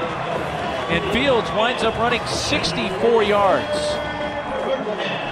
We talked about Fields. I mean, he's going to be a good one. And they're so dangerous on the edge. Once they get outside in open space, I mean, great block by Monte Crockett, number 9. That really sprung him on the edge, and David Mims with a touchdown-saving tackle. That was great vision and speed.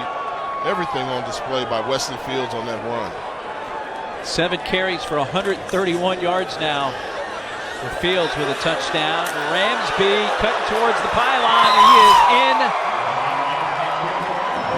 Ellison, the quarterback, with a really nice block to get Ramsey a rushing touchdown, a 7-yard run. And that's what happens when you're the freshman, you make a long run. Okay, have a seat, let some of the upperclassmen come in and talk about quarterbacks willing to sacrifice their body. Keep an eye on the quarterback after the handoff. Gets into his chest.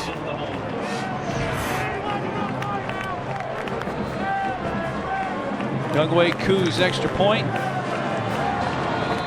34-13, and just like that, a couple of quick scores for Georgia Southern, and they have opened it up here early in the fourth quarter in Statesboro.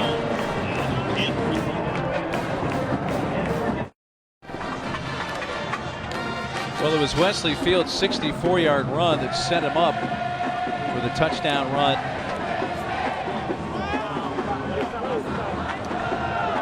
Good running back. Yeah, he's special, isn't he? A solid player, and they talked about it. So, he missed a game due to a concussion. So he came back last week, got a couple carries, and this week, he's really just showing that they've got 3 talented runners here at Statesboro. Georgia Southern has 1 touchdown catch this season as a team, and Wesley Fields has that touchdown catch.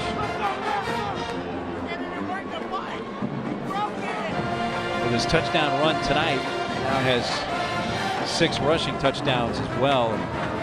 Texas State, their 3 possessions in the second half, touchdown on the first, but a punt the last 2. And you compare that, Georgia Southern, their 4 second half possessions, 2 touchdowns, 2 field goals. Yeah,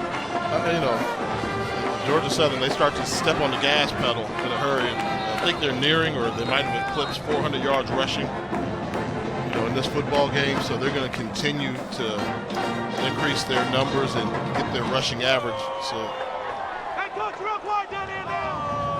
Sunday, 8 to noon, ESPNU brings you College Football Sunday. Heisman hopefuls, the championship contenders. College Football Sunday, the only show that ranks them all exclusively on ESPNU and watch ESPN.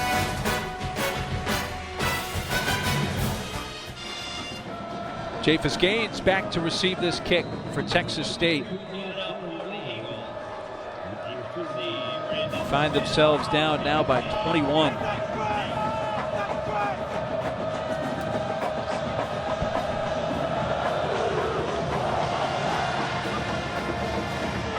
Over the head of Gaines and coming out to the 25. Mark, it's talk about Fournette, we're talking about playoffs and things of that nature, right? Yeah. So, How about got an opinion on that. How about my team? I know the college football playoff is only 4, but I want you to give me 5. Yeah, it's always about who's going to get slighted. And right now you have Baylor getting slighted. Number 4, I think Ohio State, the defending national champions, they would get in. 3, how about this? I go TCU over Baylor. And you understand, Baylor, a lot of people have them ranked higher, but losing Seth Russell was huge. Trayvon Boykin's really starting to step on it. We're going to give you 2-1 in a moment. Jones lets fly on first down and dropped by Gaines. All right, back to number 2. Who's missing? Who do you think it is? LSU. LSU right there. Cream of the crop in the SEC thus far. And the number 1 team on my list, kind of gave away earlier. I think Deshaun Watson and Clemson are playing great football right now. And the teams on the bubble, Roll Tide and Sparty. Michigan State. Wow. Taking a shot. I don't think the receiver ever saw it coming. Gaines was just locked up with the defender, Jones. Never looked for the football. And here's my warning I say about that give me 5. If Alabama gets in, they'll win the whole thing. Yeah, okay. they can win the whole thing. If they get in. So LSU better handle business. Give them that second loss where it's hard for the committee to put them in.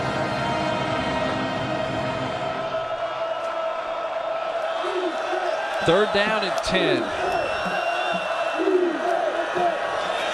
Low, trying to cut it outside, and he'll have the first down run. Where he's tackled by Chris De La Rosa, needed 10, picks up 11 to keep the drive alive for the Bobcats. And this is a good effort here, not giving up on the play, realizing it's a tough game. If you all don't pick up this first down now, then the game is completely over. Good job of keeping hope alive by Rob Lowe. Yeah, it's a 3-score game, and clock running, just over 11.5 minutes to go. Jones rolls out, looking downfield, and threw a fastball at the hands of Ryan Gary. Kind of odd to see Georgia Southern play zone defense. It doesn't seem as if they do it too well. They had a receiver for Texas State open in the middle of the field and came in playing so much man coverage because of the threat of the run.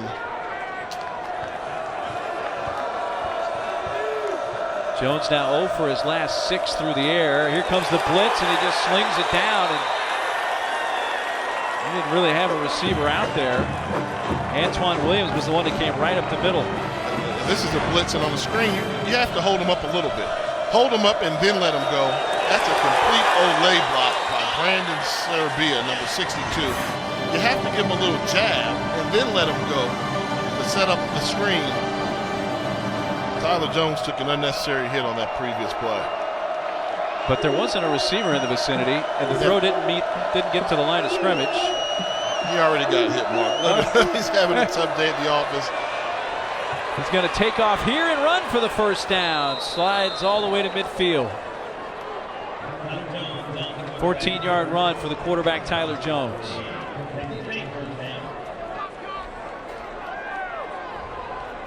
If you're going to play zone coverage, while they're dropping back, you must keep an eye on Tyler Jones. Pretty mobile for a quarterback of his stature. He averages about 70 rushing yards per game. Cardin upended at the 45 by Riyad Jones. 6-yard gain. Jones has 27 rushing yards so far tonight.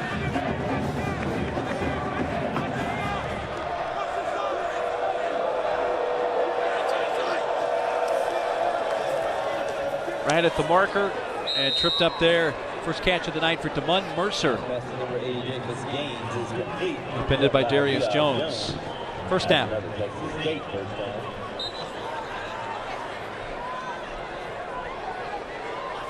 Now we're starting to see the passing game open up a little bit. And you kind of question what the difference in this game would have been had this been established early in the football game. Looks like they're going to run option. Now he has a chance and throws it. He underthrows it, and it's picked off by Glover. But he had Mercer. If he leads him, that's an easy 6. Mercer was wide open. Antonio Glover gets his 6th interception on the season. But they had the play set up perfectly, the fake and the option. Oh, it was there. Just don't know if he had enough arm strength to get it down there. You will see the receiver waiting for the football. You have to come back once you see somebody come and play.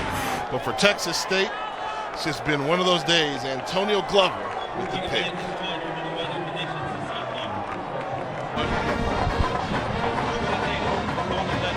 Texas State's first turnover of the night, but it gives the football back to Georgia Southern. You're going to see 16 come in the picture. Receivers beat.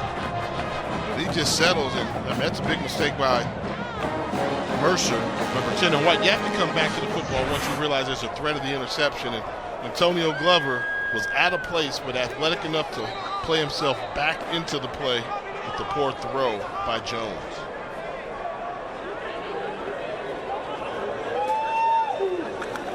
Give to Breida at the goal line. Up to the 7 or 8. Stopped by Ishmael Davis and others for a 4-yard gain. The only thing that's missing is for Breida to break like a 90-yarder. And I can see it happen. If they keep the arm tackling and the high shoulder pad level that this defense from Texas State has done, I could see him ripping off a long one. Well, he has a 37-yarder and a 48-yarder that were the first two scores of the game. Wesley Fields added a 38-yarder earlier in the second half. Touchdown run, that is. Ellison keeping. Kind of ran into his own man there at one point. Give credit to Jeff Banks, though, number 41 for the tackle and a gain of 2. They went empty backfield. The moment Ellison took a delay, the outside linebackers, there was nobody to fake to. They went with hard pursuit and put a good lick on him. I don't think Ellison wants to see that play called again.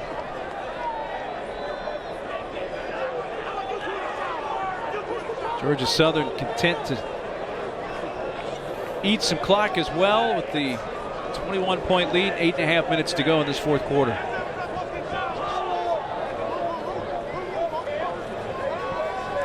Snap it with 2 on the play clock.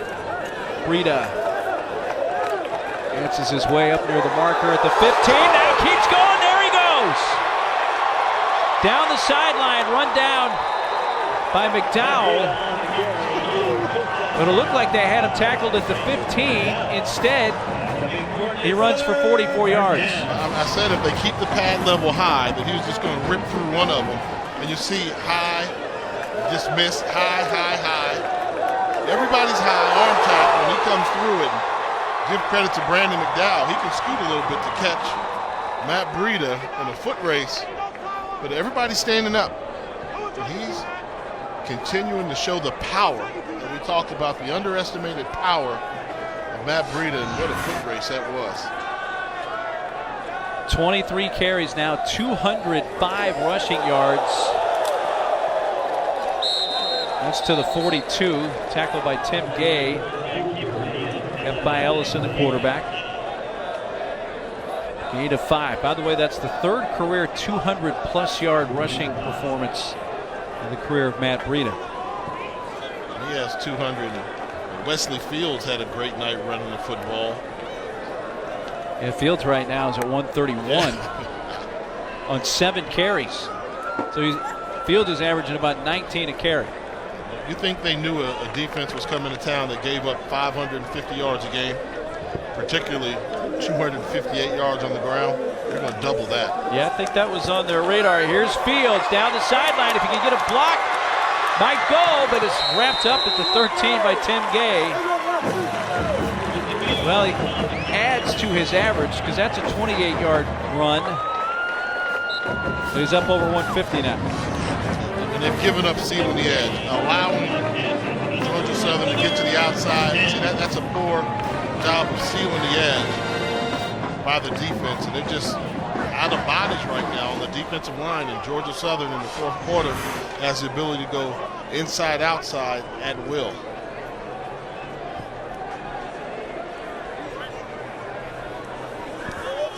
.490 rushing yards now for Georgia Southern. Ramsby looking to add to it. Just pushing the pile, just keep pushing, up to about the 8. 4-yard run for Ramsby. So they use Ramsby to run in short yardage situations. Home run hitter is Breida. We know that. Then they go with Wesley Fields. And I don't know if it's because he has number 21 or maybe where he holds that football, but you can tell who one of his influences are. Tiki Barber really made that popular, keeping the ball close to the chest, a little bit straight up, securing the football. But you name them, they've got them here at Georgia Southern. The Texas State defense could use Rondé Barber right about now. Ishmael Davis to tackle a gain of 1. Stopped there by number 37, Tim Gay, senior out of Houston. So you see Ramsby go off. You say, okay, he's going out. Oh, wow. Now they bring in this freshman who's played nothing like a freshman. Put in a little Ellison in the backfield from that shotgun formation, and a team that has trouble stopping the run is in trouble right now on 3rd down. 3rd and 4 from the 7. Fields. And this time the Texas State defense stands up. Ishmael Davis, Brandon McDowell. 4th down.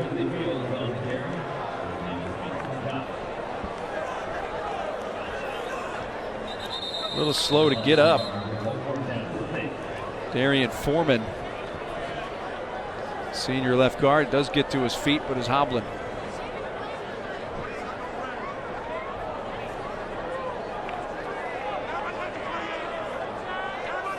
Trying to make his way off without any help. That's normally where your coach says, hey, stop, stay there on the field, don't come off. So we can kind of, let the clock run a little bit. But they won't start that 25-second clock till he's off the field. Well, 4th down and 6. They can get a 1st down without scoring from the 8-yard line. I think this is a timeout with maybe 1 second left on the clock and kick a field goal, and as a courtesy to your conference opponent at the sideline, you can kick the field goal here. So the Eagles will use their first timeout. Georgia Southern, that is their first timeout of the second half. This will be a 30-second timeout. Well, tonight's Thursday night Sun Belt matchup leads us to this weekend. What's ahead on ESPN3?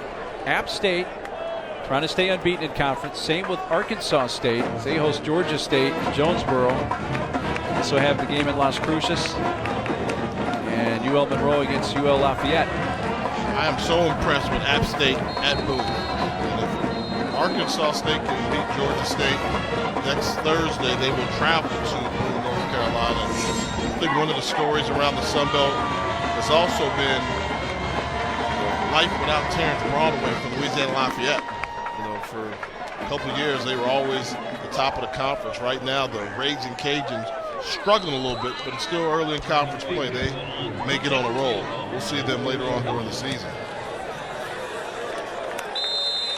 So the field goal for Koo. 25-yarder. And it's a 37-13 game with 3:49 to play.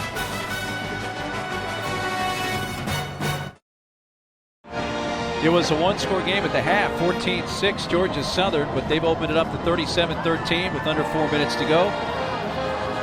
Georgia Southern with a win tonight will be bowl eligible for the first time as an FBS member.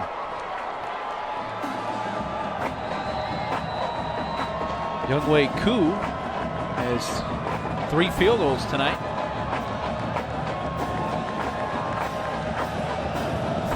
44-21, and the last one from 25 yards out. A line drive skips into the hands of Gaines at the 4. Tripped up at the 21. Well, the ESPN app is a must-have for all college football fans. Never miss a touchdown or game-changing moment. All the best highlights delivered from the field to your phone in seconds. Download the ESPN app now. Connor White takes over at quarterback for Texas State. 6'5", 200-pound redshirt freshman. And Watkinsville, Georgia. Bit of a homecoming for him back to his home state. Go. It's a run for Sadzinski for 5. Gonna make it 6. Tay Hicklin with the tackle. Both coaches realizing this game's going to be won by Georgia Southern. Opportunity for Connor White come back to home state, Georgia, playing the Peach State. White looks to throw. And it's picked off at the 40. Caleb Williams, his second interception of the season. You bring in the kid from Georgia, maybe give you a little spark, and looks like Williams runs the route better than Bowens did. 14 coming out of the break, drifted on the route a little bit. Williams undercut it for the interception. Fabian Upshaw will come in at quarterback now for Georgia Southern with just 3:05 left. So Georgia Southern will improve to 6-2, become bowl eligible. They'll be 4-1 in conference. Chaz Thornton getting the run here, his first carry of the night. I'm sure it's sophomore. Dante Clanton with the tackle.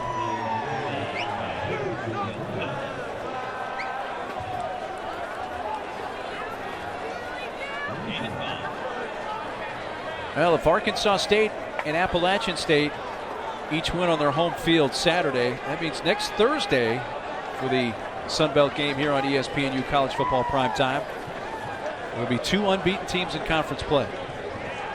A lot of folks thought Arkansas State was going to struggle a little bit. They got off to a slow start, but they always play a very tough non-conference schedule.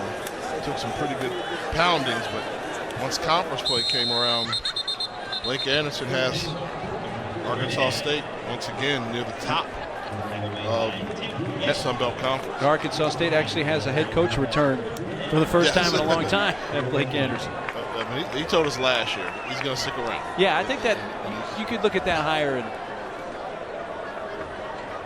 think that would probably last more than 1 year. But they probably said that with Brian Harsin, but his alma mater's job happened to open up in Boise State. Red Wolves has done a good job of being competitive and win football games on a consistent basis. Coaches get rewarded. Noah Hickey, redshirt freshman from Columbus, Georgia, gets his first carry tonight.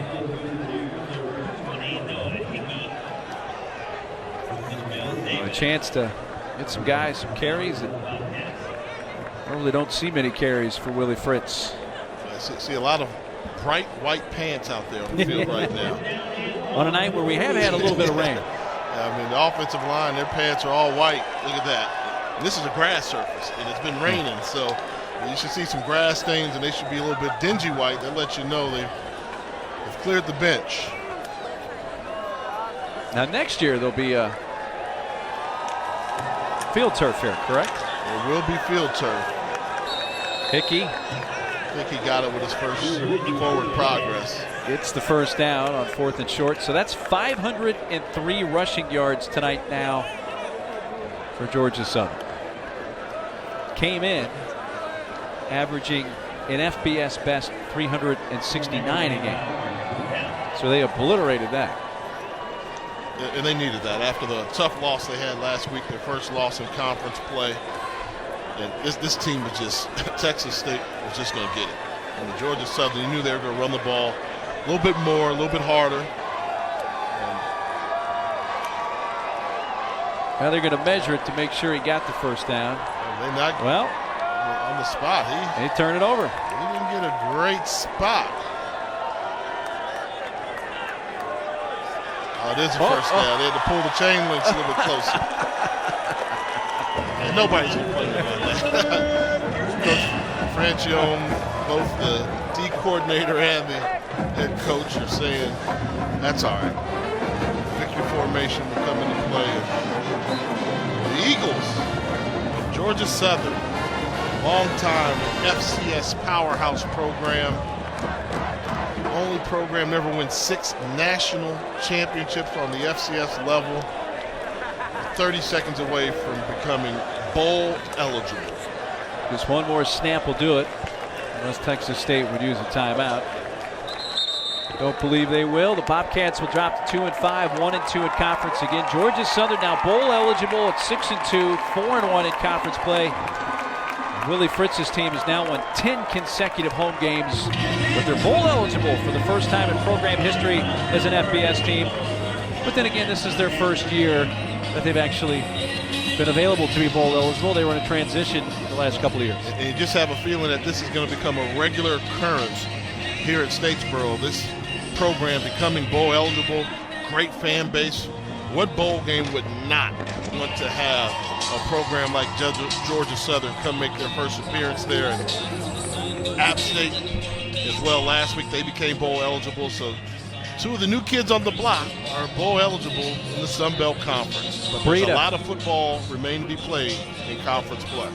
Breida had 23 carries, 205 yards, 2 TDs. Fields, 9 carries, 158 yards with a touchdown. He averaged almost 18 yards a carry. Ramsby had a touchdown run. No surprise, Georgia Southern getting it done on the ground.